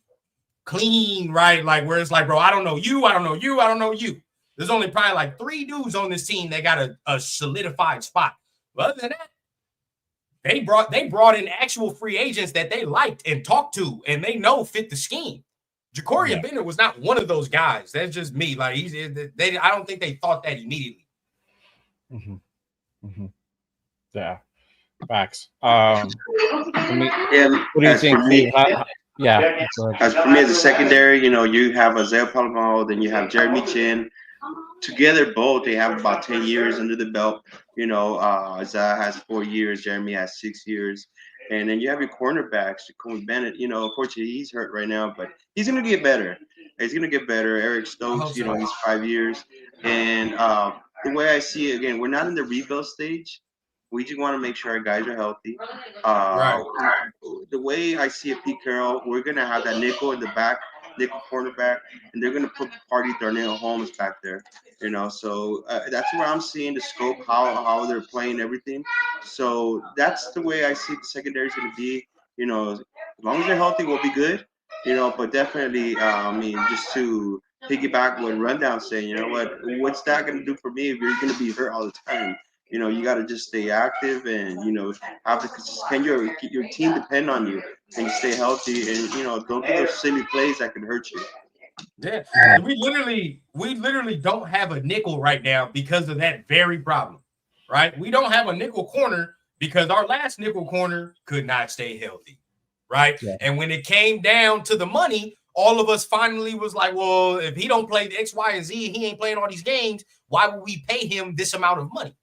And I think when it comes to the fan base and when it comes to fans, I think we all got to start doing that earlier. Like, let's not start thinking about contract or whatever, or how much he can make when it comes up, right? And now we're all surprised and we're like, oh, he wants this. Like, no, start thinking about that a year or 2 before. So now we're sitting here saying, well, shit, contract's coming up, but when we look back at it, you ain't finished the season in 2 years. Right? You have not finished the season. Since we've drafted you, you have not finished the season. You can say what you want. You can say he was this, he was good here, he was good here, he was good there. But that's a fact. Right? And again, you can say, fine, it's whatever. He missed the last 5 games of the season. That don't matter. Okay. Look at our last 4 games this year. You tell me if that don't matter. You tell me if we can afford to have our starting corner hurt for the last 4 games this year. We cannot. We cannot, bro. Especially if some of y'all out here talking about playoffs. Hell no, you can't. No. Remember, we only won 4 games last year. It's like, bro, we need better, bro. We need better than that. You know what I mean? Yeah. Because if we get consistency throughout the whole year, who knows what we can have? And even for him personally, right? Playing a full 17-game season gives you all that year to progress, all that year to get better. But if you're ending the year consistently hurt, then you got to fuck around, and in the offseason, you got to do some rehab instead of training, right? Yeah. Like, and this is 2 years in a row where you're doing this. So I just want him to be consistent, have a full season so we can see what he is, bro. First year was shaky for JB. Second year was good. We don't know what he actually is yet. You know what I mean? So Yeah, he's I still developing. just want to see that. Right. I just Yeah. want to see that, bro. That's all. I just want to see him Yeah. be consistent in that. Yeah, I think the progression is getting to that point. It's just a matter of staying healthy. That's it. It's That's just being it. honest. Yeah, just being honest. If you We're can not stay saying he sucks. healthy, play a full season, we're gonna see. Because he played really well different- last year, right? He played, bro. He did. And He I think He Steve came out. brought it up too. And Afakasi brought it up too. He played well.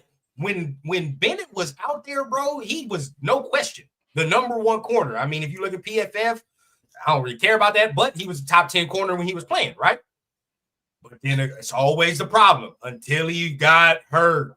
And now, keep in mind, if we're having a guy play like a top 10 corner and all of a sudden he's hurt, what does that do to your defense? It drastically changes it. Now, other teams know, well, this dude ain't out here, so I can go over here now. You know what I mean? And now we can start game planning and scheming a little easier because you don't have your dogs out there. So that just creates a liability. Right, exactly. The degree of skill diminishes when you have to put in a second string, third string corner in there. It's not the same skill. Exactly. It's not the same skill. Top receiver. Yeah, exactly. Top receivers in the league. That's where the issue arises. Right. Mm-hmm. So it's just a matter of him really staying healthy and really keep progressing in his position. That's it. He has a chance. He has a chance to stay on the squad and possibly even make a run for CB1. At this point, I just want him to make the squad, and I feel like if he does, he's going to be a good addition to our secondary. This is the I'm thing, excited. Though. Okay, go ahead. This is my thing for you though, right? And we can say, and I know Pete does like competition. I get it, 100% get it. But there are politics involved in certain things too, right? You cannot tell me you draft a dude 3rd round and you're not hoping that he turns into your CB1. I'm sorry. Mm-hmm. There's no way you do. There's no way you draft a dude of Darian Porter's skill set, physical attributes, and you're not in the building. Somebody in there is like, yeah, I think this dude can be the guy, right? Fuck all that competition shit. I understand it. I get it. And it is there with Pete. But at the same time, there is some politics where it's like, I want JB to compete for CB1. But real talk, I want fucking Darian Porter to be that guy because I'm John Spytek. This is my first draft, and I just drafted this dude 3rd round overall. You got him right. I want him to start and be the guy, right? That's just, and he has the measurables to do it. And I don't think it's a far out sentence to say that he has a way higher ceiling than JB does. I don't care what anybody tells me. Darian Porter has a leaps and bounds higher ceiling than Jacorian Bennett does. That's just plain facts. I mean, he's a bigger body. He's the same speed, whatever the case, right? So if we can get that, sure. I'm looking at the Cameron Richardson. That's me personally. I want him to try to turn into CB2. Him and Porter, that secondary duo would be one of the biggest, fastest in the league. And you're not just going to be able to just throw whatever receiver out there if that's the case. So I'm hoping DeCamerion Richardson ends up getting better and ends up really progressing more than anybody, to be honest.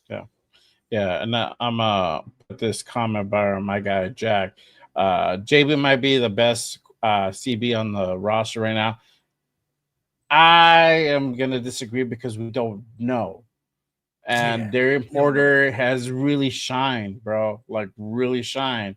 And that's saying a lot for a guy who's only been doing that position for 2 years. He was a wide receiver before, transitioned over to corner, got drafted in the 3rd round because of the type of skills he has. And for like Ron just said, the ceiling is very high on this guy. He might possibly be the guy who takes that CB1 spot. That's really what we're talking about here. It's a really contention for that spot, right? Yes, we are hoping for Porter to be that guy, and he most likely probably will be that guy. We just have to see kind of how it still progresses, as we go through the off season, going into preseason, obviously. But yeah, well, that's kind of where I feel. I wanted to just address that. We don't know yet, right? And then Eric Stokes. We didn't even talk about Eric Stokes, but that's another guy too. He's the X factor too, bro. Because last year, I mean, in his career, he's had an injury-riddled career. So last year was the first year he played a full healthy season, and he was actually decent when he did. Keep in mind, bro, that man's 6'3", 2-something too. It runs a 4.3, 4.4 as well. So Eric Stokes actually is a specimen himself. We just don't talk about Eric Stokes like that. But there's some guys, bro. He's got to compete, and if JB's not playing right now, it's gonna make it hard. It's gonna make it harder. Yeah, exactly. So, I think there's still some work to be done at the corner position. Obviously, I hope we go out and get Jalen. That would be cool. If it doesn't happen, it doesn't happen. I'm not gonna cry over spilled milk, but it does really boost up our defense, and I growing pains, a little more confident. Yeah, we're gonna go through some growing pains, bro. It's just gonna have to happen because we're so young, and inexperienced in certain spots, bro. Like it's just first couple weeks, right? Like you telling me Darian Porter got to go against Stephon Diggs his first week in the NFL? Fuck, like that's tough, bro. That shit is tough. That's not an easy task. No, I don't care about an ACL or not. That's not easy for your first game. It's just not. And then as you continue, he got to see Travis Hunter, fucking all these other guys. You feel what I'm saying? Then towards the later of the season, you got to see AJ Brown in them. So it's a lot, bro. It's a lot. Yep, exactly. Let me kind of go ahead and stay on this note. Who do you guys think is on the bubble to go ahead and get cut?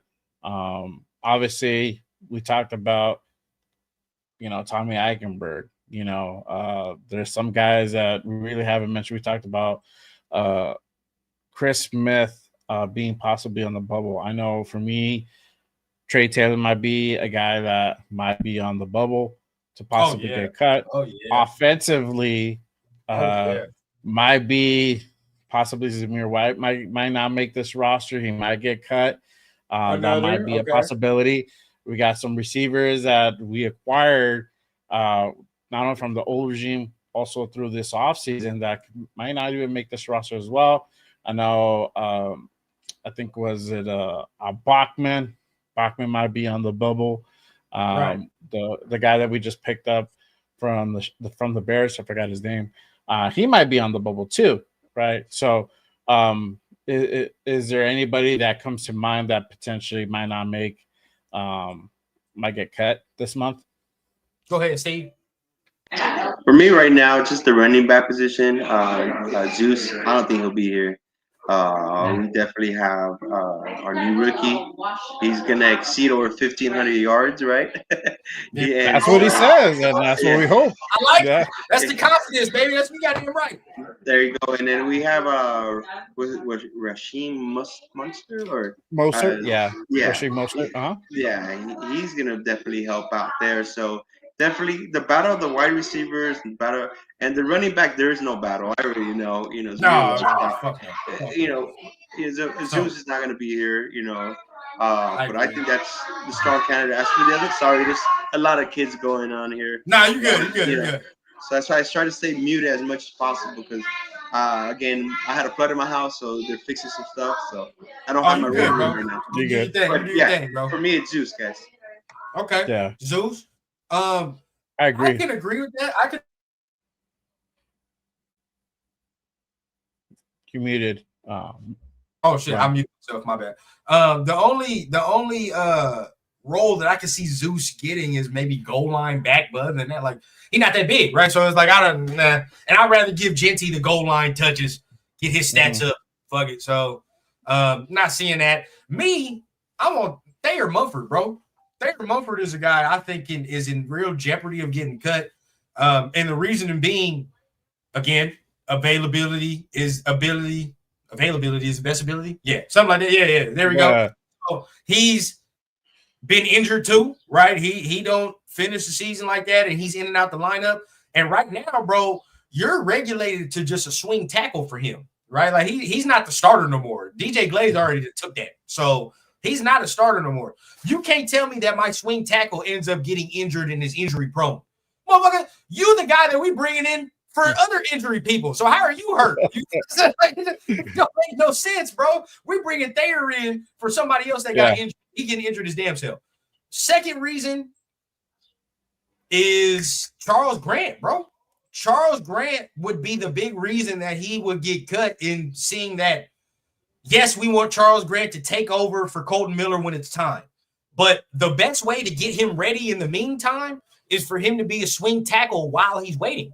Right? So if anybody goes down, then fucking if DJ Glaze go down, you're not gonna wood. Hopefully you don't. But if DJ Glaze goes down, you say, okay, bro, slide in there, get some reps over there, right? If Colton goes down, slide in there, bro. Get your reps. You know what I mean? Let's see what you do.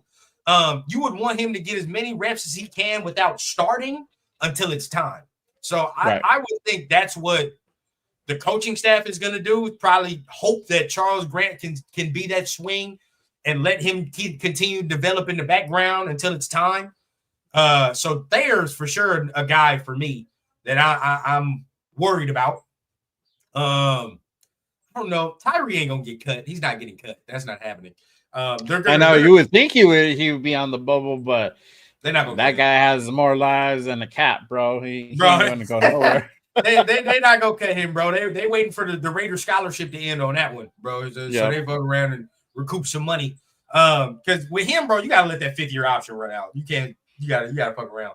But because nobody's gonna trade for that. Nobody. So I'm looking who else. Maybe Dylan Lowby. That'd be another one. Or I'm looking out. Maybe Dylan Lowby gets cut because we got some other guys that can return as well. So his role is looking diminished. Trey Tucker can return. Tommy Malott can return. So maybe not for Lowby. He might be out of here. Who else, bro? Out the top of my head is pretty much it because y'all said a lot. There's nobody that I'm super confident that's going to get cut right now, though. I got to wait till training camp, see who's getting more reps than who. Then I can be like, all right, bro, yeah, like it's getting bad. But I think somebody in that linebacker room is going to get the axe too. It's going to happen. Somebody in that linebacker room is going to get the axe. Yeah. I think Trey Taylor might be a guy that's on the bubble for sure. Zeus is definitely on the bubble. I don't think he don't make the final cut for sure. If he doesn't get cut in June, he might get cut. He's not making the 53 for sure. Right. He's not making the 53. Although, man, Thayer Mumford got that sweet feet, man. He go out there wide receiver. You feel? we still got more of a mismatch, so maybe. Yeah. Who knows? Who else? I mean, that's pretty much it. Like I said, maybe Bachman doesn't make the cut. That guy that we went out and got, Colin Johnson. He's a tall receiver, but the guy's still in the bubble, especially when we went out and got, touchdown Tommy, and he's really progressing too. That's another guy that's had a really good OTA and rookie mini camp. He's doing his thing. So there might be some of the more depth guys that might be on the bubble that might get cut this month, possibly. So obviously we'll wait and see. But as of right now, I think that's it. For sure, Zeus. I don't see Zeus in the silver black past August for sure. It's his vision. We saw what he was. He had a really good season the prior, the last 4 or 5 games that he played in 2023. But last season we just saw really what he really was. He has no vision, and that's a big problem. That's a big problem in this league. So they can't really design an offense too much around that. If you don't have the vision, it ain't gonna happen. Especially now that we went out and got Genty. No way. And Mostert. I mean, a lot of people forget about Mostert. I mean, I know we'll take comments. Good too. We'll take comments at the end. You saw the chat, Jay. You already saw what's going on. So look at the little private one. But yeah, bro, I agree. It's Zeus is definitely time maybe ticking for him. A lot of guys in the receiver room too. If Christian Wilkerson is still on the team, bro, there's only a matter of time for that gets cut. You know what I mean? So there's that. Yeah. But a couple guys, man, that are on the bubble that I definitely think need to have a good training camp this year, or it's over. Yeah.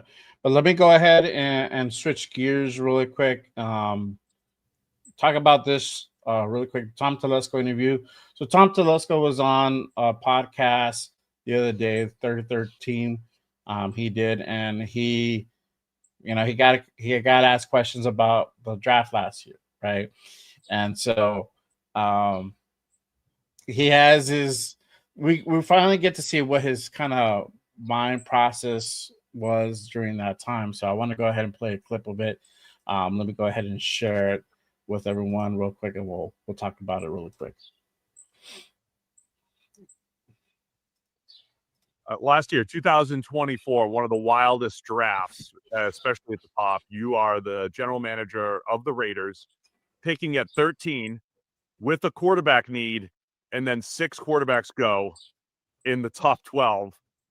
There were a lot. So let's ask about the rumors again. There were rumors that Michael Penix Jr. may have been the pick had he been there, but the Falcons make the pick at 8. So first off, would Michael Penix Jr. have been the pick had he been on the clock at pick 13 for the Raiders? Did a lot of work, talked a lot about it. But in the end, probably not. Probably not. Now looking back, if I knew that I only had 1 year there, maybe that would have been different. I don't know. But wait, would it have been a different quarterback? Would it have been J.J. McCarthy or Bo Nix? Was there a quarterback that you would have taken at 13? So that's a little bit different. I get in there. Let me just big picture wise. We're building this for the future, and thinking I'm going to be there at least for a little while. The head coach will be there for a little while. Our infrastructure wasn't where it needed to be yet, so we had some concerns. We take a quarterback this early and we have nothing around him. It could be a disaster. So the thought was we need to build the talent level of this team on both sides of the ball. So because we had taught like Jaden Daniels, that one would have been easy, and that's an easy one. But then when we got into the J.J. McCarthy, Bo Nix, and Michael Penix, as far as trading up for those guys, that I was not as much into trying to trade up for one of those quarterbacks to give up that many assets, because we're going to have to give up a lot of draft picks. We need as many as possible to build up the team. So that would have been a hard move to make, to trade up for one of those quarterbacks, knowing where our talent level was then, and then how we're going to get it better, because we're going to give up so many picks for that. So to me, that was, other than Jaden Daniels, that was going to be a non-starter. Now, if they were there, again, with Michael Penix, and I've been wrong plenty of times, which I've been told. But he had some injury issues in college, just with some durability, and that's taking a quarterback that high, that has to be a concern. Hope at this point, he hasn't had an issue, but he hasn't played a lot yet. But everything's healed up, and hopefully it's good to go. But that was a bit of a concern. Bo Nix, a little bit, his background of work, his durability, his movement skills, that one was interesting. And he's gone to the perfect team. That would have been a good possibility. All right. Hey, man, half of me is very, very, very happy this motherfucker is not here no more. Yeah. Very happy he's not here no more, dog. Now, yes, I'm glad he got his Brock Bowers. But to say that Michael Penix would not have been the pick if he was there is asinine to me. Why? And lets me know his ass probably would have picked Bo Nix if he could. Yeah. Sad, bro. Sad. And then when you I remember the year prior, bro. We came out here, it was like, nah, Tom Telesco ain't really doing his fucking job that well. And people were like, but he got us Brock Bowers. Well, I could have, Baby Rundown could have picked Brock Bowers last year out the lineup.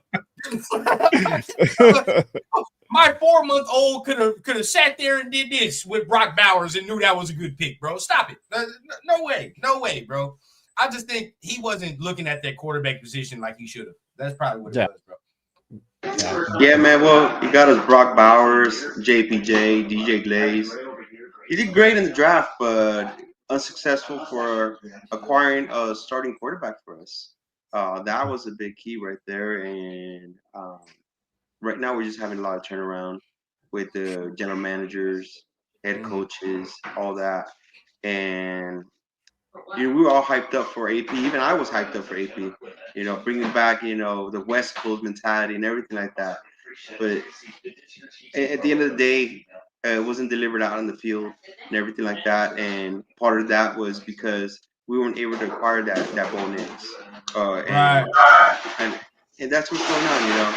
We need the quarterback, and hopefully, Pete Carroll, Geno Smith, it turns things around. Yeah, I think as far as Tom, yeah, you're right, bro. He got us Brock Bowers, he got us JPJ Glaze. Those guys worked out really well, but outside of those three guys, nothing. We haven't seen what Trey Taylor has done because he hasn't been healthy. He was literally injured all of last year. I forgot who we got in the other rounds. And so did everybody else, because I don't know if anybody can name without really looking up who we drafted aside from those three guys, right? And Trey Taylor. That's it. So the quarterback position was a position of need. You have to address that. You cannot not address that. That's their focal point of your offense. And we saw what it looked like not having, a top 15 type quarterback. He went out and got us Gardner Minshew. A backup. That to him shows the level of priority he had for the offense. I don't know if it was miscommunication between or just differences of opinions between him and AP. AP was really high on Jaden Daniels for sure. Far none. For everybody who remembers, he was high on Jaden Daniels, and everybody was, let's go get Jaden Daniels. But the priority level is just his mindset. This is who Tom Telesco is. Tom Telesco is Bon Tom. He does not make moves like that. And this is why we see a way better draft this year with a rookie GM, John Spivak, but a guy who is willing to be aggressive up and down the board. So we saw that happen, right? And we got literally like 2-3 more draft picks on top of what we originally had, alongside with a guy like Pete Carroll, who's like, hey, we need to move up and down that board. This is the guys that we need to go ahead and try to get. And it's just night and day is what it is. But we got to see really what the mindset of Tom Telesco was at the time. His mindset was not a quarterback at all. And there was another clip, I didn't play it, but he's just trying to justify that we need to have the proper pieces to be able to go out and get a quarterback, which we did. Yeah, we did. We had Devontae Adams, basically one of the top wide receivers in the league. Yeah, what is he saying? Yeah, so he decided also, to piggyback off the previous regime and not bring back Josh Jacobs. He didn't want to pay the man. We could have had Josh Jacobs still here. It was him. Yeah. Yep. So I know that's why I put some of the posts that glad he's gone, glad we're divorced from him. Because everybody will say AP. Everybody be like, oh, it's AP, it's AP, it's AP.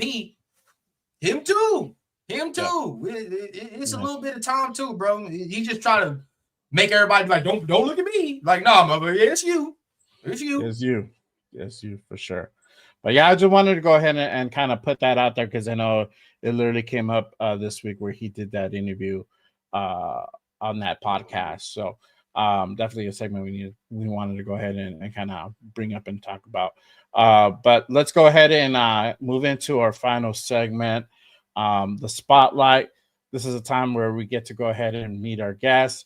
So obviously, this week's guest is none other than Steve, the Power Raider.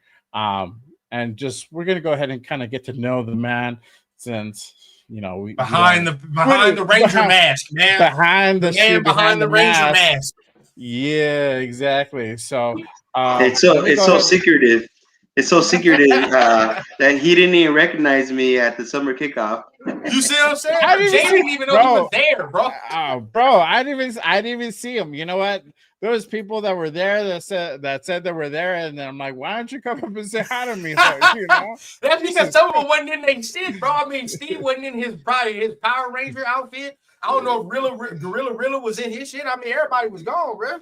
Yeah, I didn't see Gorilla either, bro. I don't think he was there, but yeah, man. They ain't wearing their stuff, man. They ain't wearing their Yeah, it is exactly, bro. But now I'm gonna see him on week 2, bro, for sure. But tell us, Steve. Let's start off first. How did you become a Raider fan? Was there like a certain moment or event that kind of made that happen? Growing up in South Central LA, that's all you saw, man. The Raiders, and my family grew up watching it, and that's all it was. That was the only team. And coming from humble roots, bro, I lived out, my family, they were on welfare and everything, and we would shop around in Goodwill and everything. And there was this one point where my mom bought us all starter jackets, all of us, bro. And yeah, I mean, Miami, Jaguars, and all these other ones. And then my mom gave me a starter jacket for the Cowboys. I'm like, what the hell? Are you serious? You know what? But you know what? I was like 5 or 6, and I never wore it though. But what's it called? It was there, and I thought it was cool because I was a football thing, and you coming from humble roots. I was like, man, this is an expensive jacket. Granted, now I know my mom got it a good one and everything, but you know what? From there, one of my brothers made a comment. I'm like, I'm not gonna wear this shit, because they would call me cowgirls or whatever. And I'm like 5 or 6 years old, and I never wore it. And so everything I wore was my Raider stuff, and we'll get stuff from the swap meet. There was all Raiders and freaking Looney Tunes stuff and everything like that. And bro. Yeah, I mean, I'm telling you, bro. I grew up like that, but humble. You give me playlists, I was happy. British Knights, LA Lights. I was all about just being out there representing for my humble roots. And South Central LA, everything was all Raiders, bro. Everything's Raiders. We had no team out there, so everybody repped the Raiders. And so growing up, fast forwarding to now, going to high school, played football, defensive end. Then I tried out for East Los Angeles College, and I freaking broke my thumb and ripped my ligament. I have surgery in my hand. And I just got out. It was like, all right, you know what, this baby's not for me, because I'm 5'9.5", I would say, kind of like that. And so I gotta give it a little 7 meters. Yeah. We gotta put some more on there. You go Every there inch counts, and bro. You line up there. You line up there in the freaking line, and you see these big guys over 6 feet. I'm like, holy cow, these guys are gonna kill me. And I'm like, this shit ain't for me. It ain't gonna work. It ain't work. No, I'll be back here. And so I'm like, all right, stick around. And with my peers that went, actually, I got a buddy that went for LSU, and but he then went to the Marines. But long story short, that's how I became a Raider fan and started going to the games since 2015. One of my good friends, Rick Silos, I was a teller back in the days in U.S. Bank, and I was taking care of a lot of business accounts, customers. I was in charge of the business accounts. And one time he saw my Raider paint on my suit, and he said, "Oh, you're a Raider fan?" I'm like, "Yeah." And he goes, "Have you ever gone to a game?" It was 2015, bro. And I'm like, "Nah, man, I never been to a game. One of these days I'm gonna go." Again, like I said, I came from humble grounds and everything.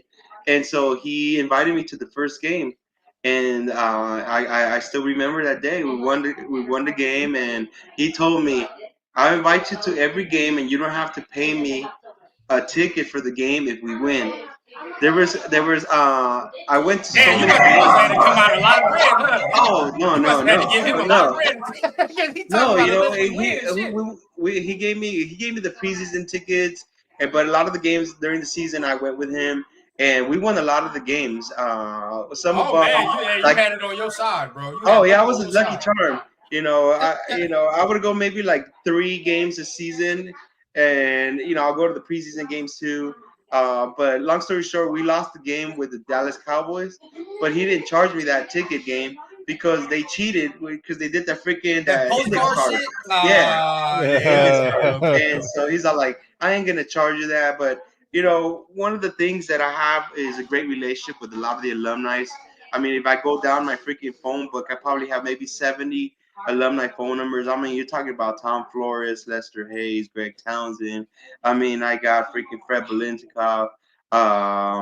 I have a lot of Hall of Famers, everybody on my phone, and just because the Rick Silos owns seats in the club seat area in Oakland, and so I was hanging out with all the alumni players all the time, and with that said, I would buy them drinks. They'll buy my drinks. We'll just talk shit about football and everything. And this is before Power Raider was even involved.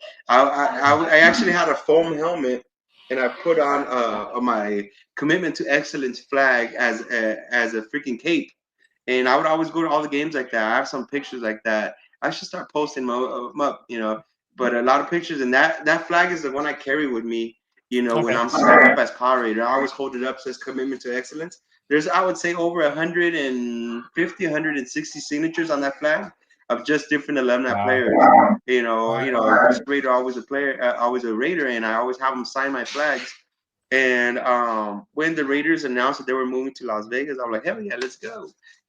At that point, this was 2018 when they announced it, and I was like around 324 pounds. I was big. I was a big guy. I'm still, a little chubby. It's all good. Hey But man, hey, talk your stuff, man. Talk Same your here, stuff, bro. man. yeah, Talk your stuff. yeah. And so, yeah, man, I got on the weight loss track and just did it all naturally. Going to the gym, eating right, and I dropped down to 232 pounds. Almost, it was big time. It was a big life changer because I started having heart issues, and so I'm like, oh shit, I got to get in shape and everything. But part of my motivation also was because one of the great Raider super fan, his name is Raider Jerry, and he's also on the Visa Hall of Fame. He's with PFUFA, Pro Football Fan Association. So I forget the acronym, but anyways, I told him, hey, I want to be a super fan. I love what the fans do for you. I'm already involved with so many charity works. I do a lot of community involvement. What can I do? And he's like, well, you know what? First thing is you always want to wear your colors all the time, and you always want to show up to the games, win, lose, or tie. We're always going to be there. Don't leave the stands, and be a great fan and have a great sportsmanship mentality, because there's some people that just hate on people, want to start fights, the knuckleheads and all that. You be the advocator, of having good sportsmanship and have the camaraderie within fans. I always say, hate the team, not the fans, because at the end of the day, we're going to be enemies for the next 3 hours, but outside the stadium, we're going to be all cool, pop a beer, have some lunch together and still shit talk, but it's all good, so I decided to become Power Raider, and that's because I grew up watching Power Rangers and Raiders football. Same, And bro. so I grew up watching Power Rangers, Raiders football, and when I was deciding what I wanted to be, as a super fan, I wanted something that would embrace kids, because I'm about unity, about bringing kids together and everything. And I was like, if I decide to, be a scary character, am I gonna scare the babies, scare the kids, and everything? Because I wanted to be that guy, for Lord of the Rings, Sauron. I wanted to be like that. I would Okay, be super okay. cool. That would That'd be hard though. Yeah, yeah, with a heavy suit or everything. But I'm like, you know what? Let me just, embrace my childhood, what the kids like when I grew up and everything. I'm like, I'm not gonna be a Pokemon. Hell no. I'm like, I'm gonna go ahead and be a Power Ranger. And it's funny because Power Rangers, I follow them too. I have a lot of memorabilia from them. I've known a lot of them, personally. Even the Green Ranger, the White Ranger, Jason David Frank, good friend. And so I got invited to the Netflix 30th anniversary in Hollywood. And so I was hanging out with all the cast members, everything. And Walter was even like, man, your suit is amazing. Walter's Zach, the Black Ranger, and I believe he's a Steelers fan, and he's like, I don't know about those colors, but it looks pretty sick, you know. And Tommy, Jason David Frank, debuted my whole outfit on their TikTok and everything, and Oh, nice. I debuted in 2020. And the game when we played against the Chiefs, it was a close game. I think it was like 31-34, 31-35. We lost that game. It was we were at a watch party at Tommy Rockers here in Las Vegas, because it was the first year where there was no fans in the stand. But no matter what, just like Raider Jerry said, you always show up your colors. You show up no matter what. And now I never thought that I was gonna be in these podcasts or what's it called, being a role model for a lot of kids or the upcoming super fans. Because all I basically say, you know what, just show up to the games. If you're suited up and you're there for the crowd and everything, like my motto is I don't drink when I'm suited up. Unless I know it's like a 21 and over event, cool. But the last thing I want to be is I want to be that drunk Santa Claus with little kids around me. I don't want to be that. Real talk. Yeah, I like that. Yeah. I like that. And so I appreciate everybody in the tailgating. Everybody wants to offer me shots, drinks, beers, and everything like that. But when I'm suited up, I'm in my game phase mode. I'll take Gatorade, I'll take water, everything. But as alcohol, I'm interacting with kids and everything like that. It's kind of difficult for me. So I want to make sure I stay away from that. Just because there's kids looking up to us, and you're the role model, and perception is a big time. When did you see a Power Ranger holding a beer? Never, right? So you want to just keep it like that. You want to be a real super fan. Mentor those that are coming out, and I invite everybody. If you want to show your spirit, you want to suit up and everything like that, you're welcome. Join us. We need more of those fans that are diehard. Because there's diehard fans that just wear jerseys, which is totally fine. But there's some that just want to just go a little extra, like myself. And it's always great to invite those, because I know there's some super fans out there that for some reason they have a pick or they have a hate on new fans. Oh, look at these fans, everything. I'm like, nah. At the end of the day, we're the same. We're the same colors. But we rep the same team. We're not going to jump to a different team. We're just embrace everybody, and that's what we need. We just got to have that unification here in Las Vegas, because we're at a disadvantage that this is a tourist attraction, and so we're going to have that uphill battle. But you know what? This year is going to change. This year we have an amazing offense, like we all just talked about during the show, and we expect big things. And so we're going to start winning, definitely. Well, my take, I think we're going to win, maybe over 8 games this season, and we're definitely going to just have a big turnaround. I know it's going to be a big outcome in the Cowboys game this year. Those are the hot selling tickets. And here now, I already know what time it is, bro. Make sure it ain't no brawls down there. Hey, what time is it, right? It's time, baby. Let's go. Yeah. Yes, sir. Yes, sir. Man. Well, I appreciate you guys having me in your show. Definitely, if you guys want to get to know me more, follow me. My Instagram, my handles is at Go Power Raider. Everything's Go Power Raider. From Facebook, Twitter, TikTok, Instagram, MySpace. No, I'm just kidding, not MySpace. But yeah, I know, rocking the old MySpace, bro. I still have MySpace somewhere out there. I don't know. Hey, it's funny because I go back to my MySpace and I still have my freaking my Raiders background, and I have all my freaking. I think I had Usher, some freaking song. I don't know. It's old school, but everything is all like, damn, that's me right there. And my pictures are still there and everything. Yeah, it's crazy. Yeah, but a lot of people, some people know, but I DJ'd for 16 years, bro. And so with that said, I'm really cool with a lot of the scam artist DJs, in the industry and all that. And so, hey, you guys remember Daft Punk, where they'll be suited up and they have helmets and everything? Yeah, hey, I'm just saying, Power Rangers gonna come out, bro. There we go. I like it, man. I like it. Yeah, let's make it happen. I love to, fellowship with everybody. Like I mentioned, I'm gonna have a lot of barbecues here in my house. You guys are all welcome. Season's gonna be great. And now that I'm more acclimated here in Las Vegas, I'm excited, to embrace the new fans and embrace all the veterans that come back. It's going to be an improved season. Definitely, we're going to have a big improvement, and I'm excited for what the team has to offer this year. Mm-hmm. Yeah. Fire, man. Hey, man. I love hearing that, bro. I definitely love hearing what you said about the drinking and stuff too, right? I mean, at the end of the day, we Raider Nation, bro. So we already know what time it is, right? Everybody gonna take their drinks, everybody gonna smoke, they smoke, right? We already know, Yeah. but I do like what you said with that, bro, because there are certain times like I don't think that most of the fans really think about the younger fans like that. Because real talk, and I was coming into the podcast game, I'm like, dog, it's a lot of older Raider fans, right? It's like there's not a lot of people that's my age or even younger than me that I look at and see that are like just active Raider fans. Maybe because we're not winning like that, but whatever the case, right? Like, but Yeah. you know, it's always good to hear somebody always take that into account too, man. Because I always say we kind of forget about adding new fans, right? Like younger fans. Like it's cool and dandy that we got all the fans that seen us win in the 80s and all that extra. That's fine. But it's always about how we move it forward. You feel what I'm saying? Yep. When I'm done podcasting, Jay done podcasting, Steve done doing Power Raider. What's next? You know what I'm saying? Like it's always got to be some next. So I definitely love hearing that. Yeah, for sure. For sure.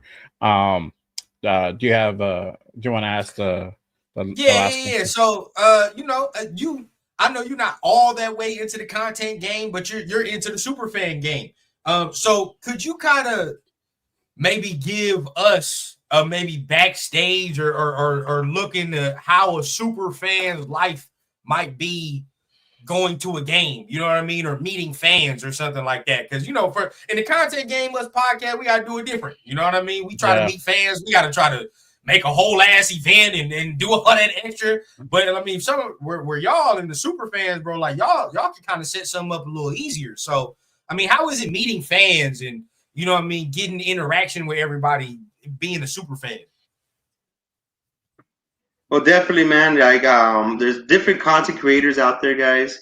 There's content creators that are analytical, just like you guys. You guys know your game. You guys know everything. I mean, you guys probably know way more than I do, But the way I embrace my team is just showing up to the games, cheering up the crowds, pumping up the crowds, embracing the youth, and like I said, always be the last one leaving there. And the way my day-to-day life is I suit up in the morning.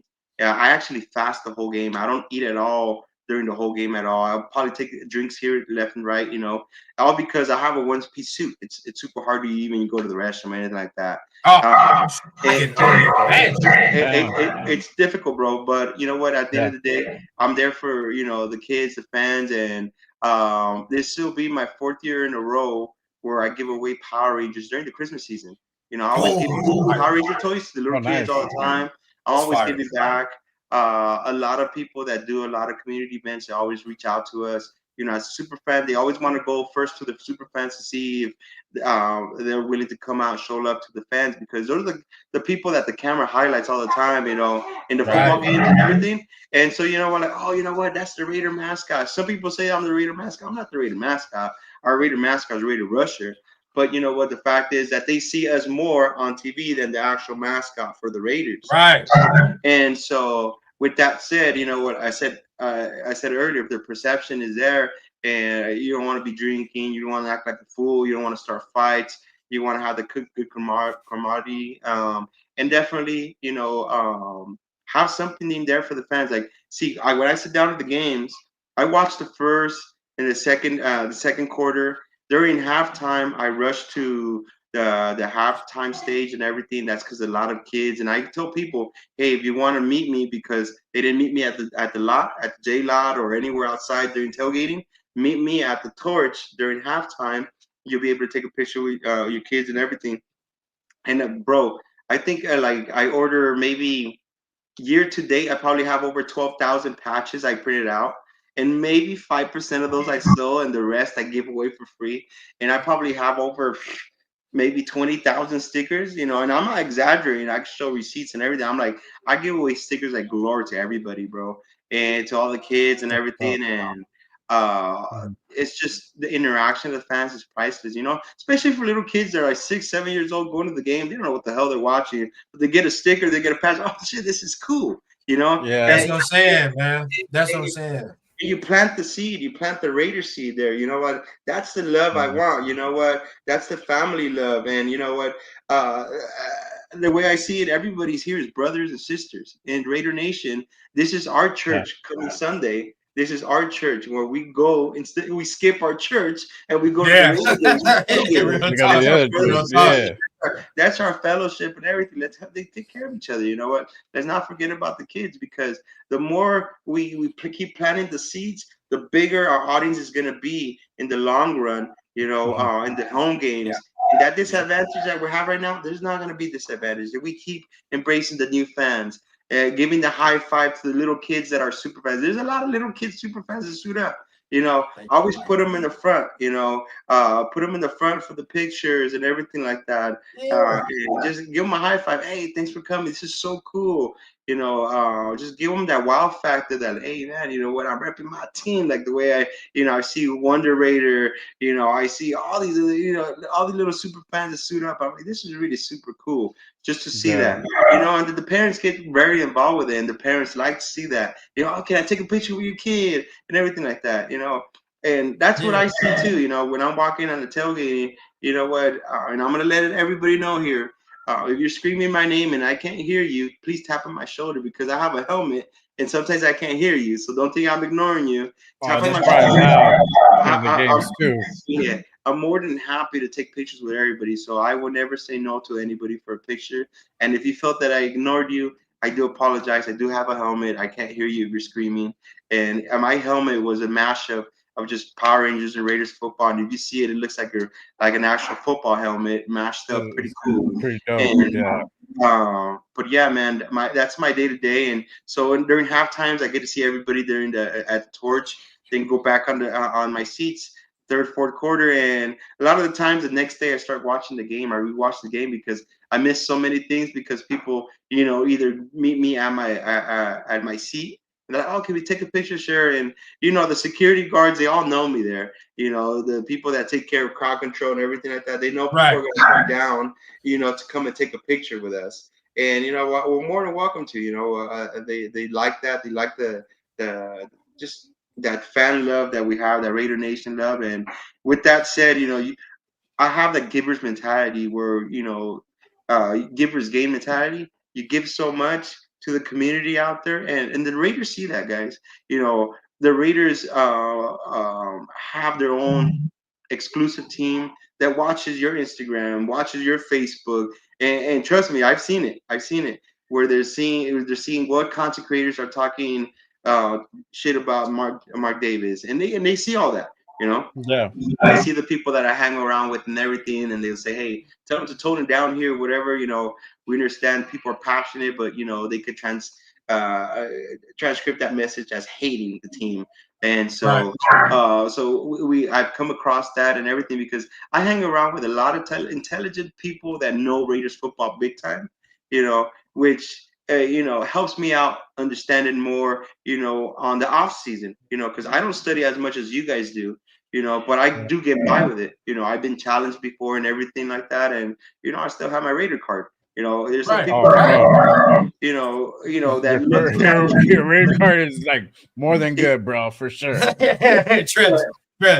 Definitely, you give back to the community. The Raiders see that, and they invite you to like the Ticketmaster commercial we did, or they invite you to the State of the Team, which I'm invited this year. So I'm going to be hanging out with the GM and with our head coach. I'm getting invited to the freaking training camp, and you know, I have regular seats, and to have these things as an invitation, that's cool, because only the club seat owners actually get these invites. So if you spend like over $50,000 on your PSL for one seat as a club seat owner, they're gonna give you freaking these these amenities. I'm a regular seat guy. I have a regular seat. But I bought my seats in the secondary market. I bought 3 seats for 43,000, about 44,000. You know, and so of course the people made a killing, whoever sold it to me, but it's okay. But I wanted to make sure to plant my flag in the stadium. This is me. I own my seats. And, you know, I was one of the first bricks to be out there in the Legion Stadium. So my brick is right in front of the Raider image, below the shield. It's right there. You know, so Power Raider established in 2020. Trivia family. That's my last name. And so definitely, if you have that giver's mentality, guys, you know what, the universe will tenfold it. You know, think about everybody. You know, if you're not going to go to a Raider game, you know, consider inviting a Raider fan that hasn't been able to go to, because I got that invitation in 2015, and look at where I'm at now. You know, I'm embracing it, paying it forward. You know, in the first 2 years of the season, that when they moved here to Las Vegas, I had a nonprofit. We'll help out foster kids come over here to the Raider games, and I think all in all, we did maybe about like 38, 37 foster kids that went to the games. And then after that, Raider Dad came out and everything like that, and I totally support him. I just don't have time to do a lot of stuff, you know. Being a Raider fan is so busy, and then my day-to-day work and family and kids and everything, and I love it, and I appreciate both of you guys for having me on your show. Of course, Yeah, brother. of course, bro. I mean, I heard you with my guy Cheeto, so of course I had to go ahead and tap in with you for sure, man. You know, any family with my guy Leo's family for me for sure. I do definitely want to give that shout out, bro, because he's not lying, bro. When I watch a game, even before I've done this interview with you or gotten to speak a little bit with Violator a little bit, but I see you, Violator, Gorilla. I don't even like, if you're somebody else, I don't even know the Raiders got a mascot for real. I'm gonna be honest with you, because all I see is y'all three or somebody, you know what I mean, somebody else. Where it's like those is my only images in my head when I think about the Raiders and if you talk mascot or whatever the case, you know what I mean? Like it's like y'all kind of represent that a little bit. So definitely, man, shout out to y'all, bro. But y'all do things that me personally I never do, right? I can't. I'm not that. Right, sociable where I'm going out and I'm meeting everybody, taking pictures with everybody, doing all that. But see, this is why it's great that there's different types of content creators, different type of Raider fans, right? Like y'all are needed. You know what I mean? Super fans are needed in the stadium to get everybody, like you said, get them hyped, get all the future fans ready to be Raider fans. You know what I mean? That's bro. What you do is super important, bro. And I just want to give a shout out, give love to all y'all super fans, bro, because y'all be doing y'all thing, bro. So continue to do that. Yeah, for sure. And you know, I'm glad that you're looking out for the youth, for the kids. You know, growing up, Raider fans. Me and Ren are already doing it, bro. We're already doing it. We have our kids already. You feel what I'm saying? Early. My girl's asleep still, but she'll be out here be Raiders. The girl will not shut up about Raiders. Sir. If she sees my cup, Raiders. She sees the flag back here, Raiders. Anything Raiders, she's like Raiders. You know, I scold her. She's like Raiders, because she knows she butters me up with that. You know, so it's good looking. Especially I'm gonna be taking on my family in that preseason game in Phoenix. So I'm gonna be out there with them. That'll be the first game with the whole family there. Great opportunity. Yeah, we up in the bleeds, but I think that's a good opportunity to kind of introduce. Shout out to my guy 805 with the idea, because he's like, I take my family, I take my kids to the preseason games, because that's where you can expose them to that. It's not a big game. You don't have to really pay attention through and through. Yeah, it's too intense in the regular season game. It's too intense in the regular season, but you know, preseason is a little bit more lax. So, you know, for sure. But you said that you're gonna be out at training camp. What other things should everybody look out for from Power Raider? Just so everybody knows also too, I have your link to your IG page pinned down in the description, so you guys can go ahead and give them a follow on Instagram. But what else do you have going on that everybody should kind of look out for? So definitely, so tomorrow, this is one of the reasons Josh is here, is we have the Brock Bowers camp here in Las Vegas. That's gonna be good, you know. So you guys, I believe there's still tickets available online to go and check out if you're here local in Las Vegas. So we have that going on. We have training camp coming on. We have the state of the team that it always happens during August, where we already solidify our team, more or less who's going to be in the 53-man roster, general manager and head coach, the ideas, the vision of where the Raiders going, and again the president's there, Mark Davis is there. It's huge, like key executive for the Raiders, and just VIP of the VIP get invited only there. And so I was invited there 2 years ago, and I made those chains. I did one for Ziegler, and I did one for Josh McDaniels. So I'm sure you guys have seen those chains I give out to. I gave some to Mark Davis. He loved it because I made him 2 of them. I made a black one. I also made a white one for him since he likes to wear a lot of white. So I already have some ready for the team. I also gifted out to our production team, the camera people. They're all gonna get one. The people behind the scenes that do all the video and everything. It was like maybe 14 chains last season.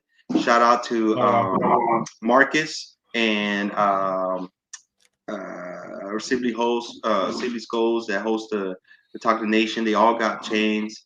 And the year before that, all the premium sales managers. And it's just custom name chains, Raider shields with their names. And that's one thing I always do. I gift it for them. And they're like, well, how much you want for them? I'm like, dude, it's for you guys, for what you guys do for the fans and everything. And that's one thing that I always give it at, because a lot of people say, well, how much you sell these? I don't sell them. I order them. I pay for them. I give them out, as gifts, a token of appreciation. So we have the state of the team.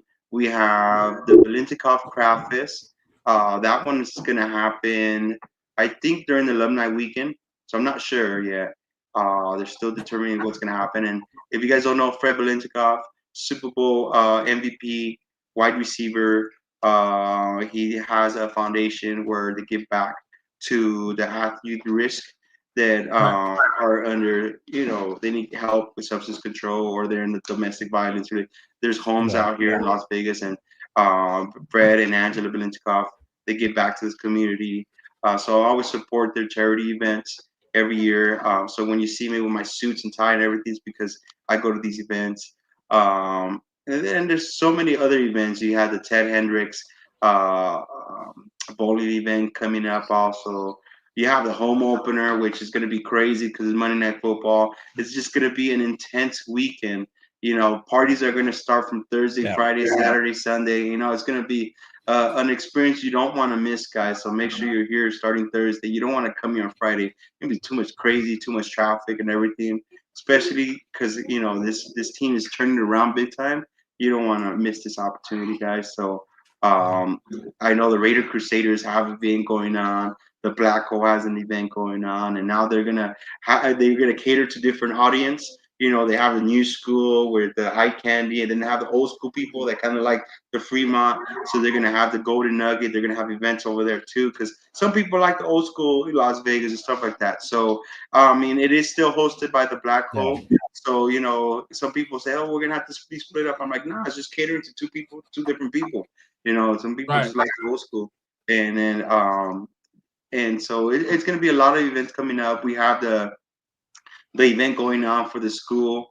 That shout out to Raider Friday organized all this, and we have all TMBC, which is the booster club I belong to, the Nation Booster Club here in Las Vegas. We collab with Raider Friday to just empower leadership, empower, don't be a bully and everything to schools. And we have different alumni players speak to the kids, and the kids get t-shirts. Shout out to the Pink Box for supporting us, with the donuts for the kids and all that. Shout out to all the super fans that just come out here and embrace. You're talking about Gorilla Rilla, the Violator, Hollywood Raider. My hat's off to Mark Jones for turning around the Black Hole big time. Also Javier from the League of Bandits, who helps out a lot in the Black Hole and getting all the player signings and all that. And definitely so many events. We have the Trunk or Treat. Just if you follow my Instagram handles or you follow any of my things, you'll see everything that's coming up. And with that said, just follow me and you'll see everything. Yeah, for sure. Fire, bro. Fire, bro. I love everything you got going on. It's busy, man. It's gonna be busy for you. Busy schedule. Yes, sir. Yes, sir. Well, if you guys haven't done so already, make sure you guys go ahead and give Steve a follow.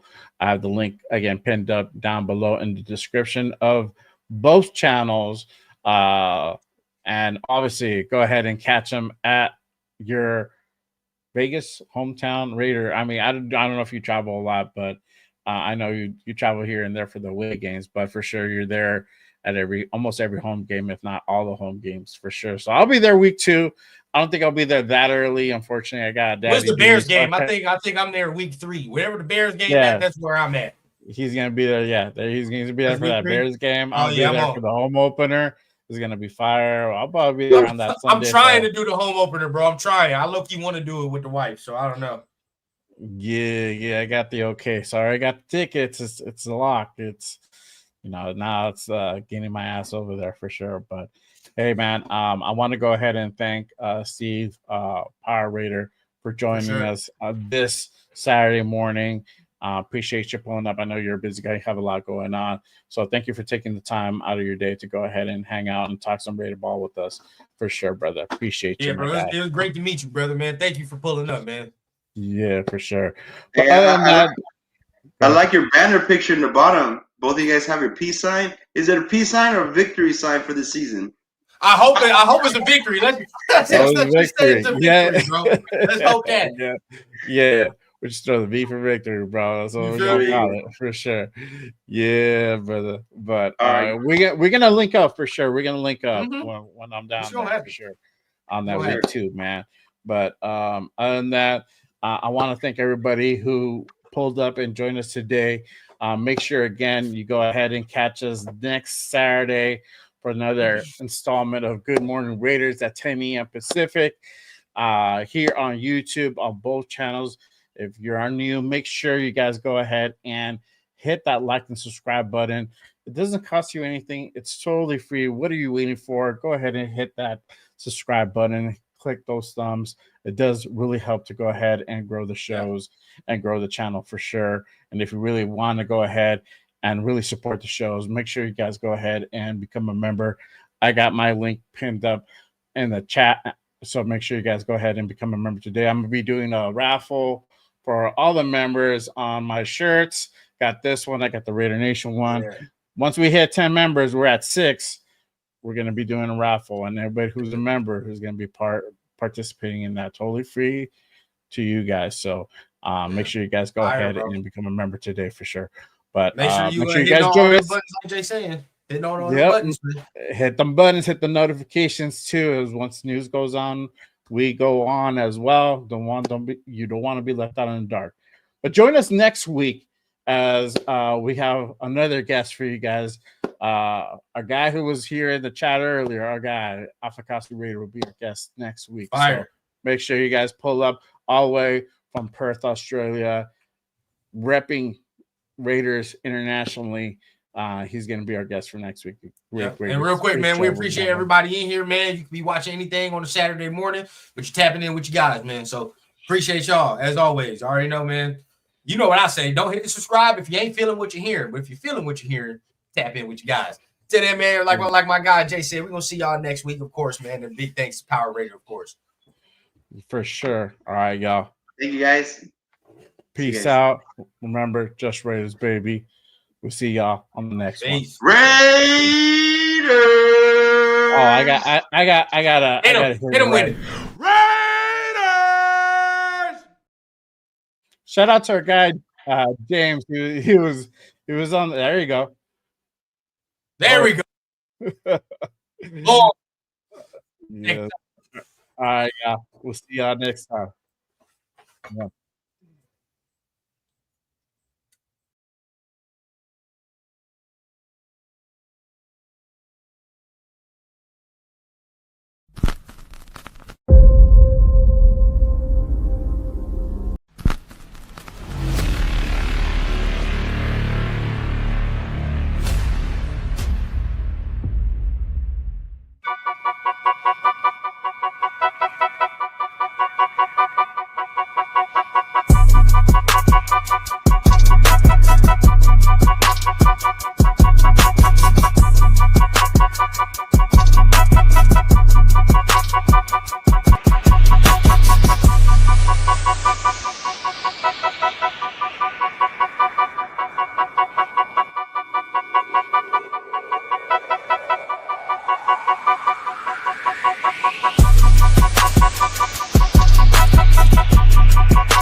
Chris, protect the shield. Good morning, brother. How you doing? Hey, What up, Lo? What is good? What is none other than our guy,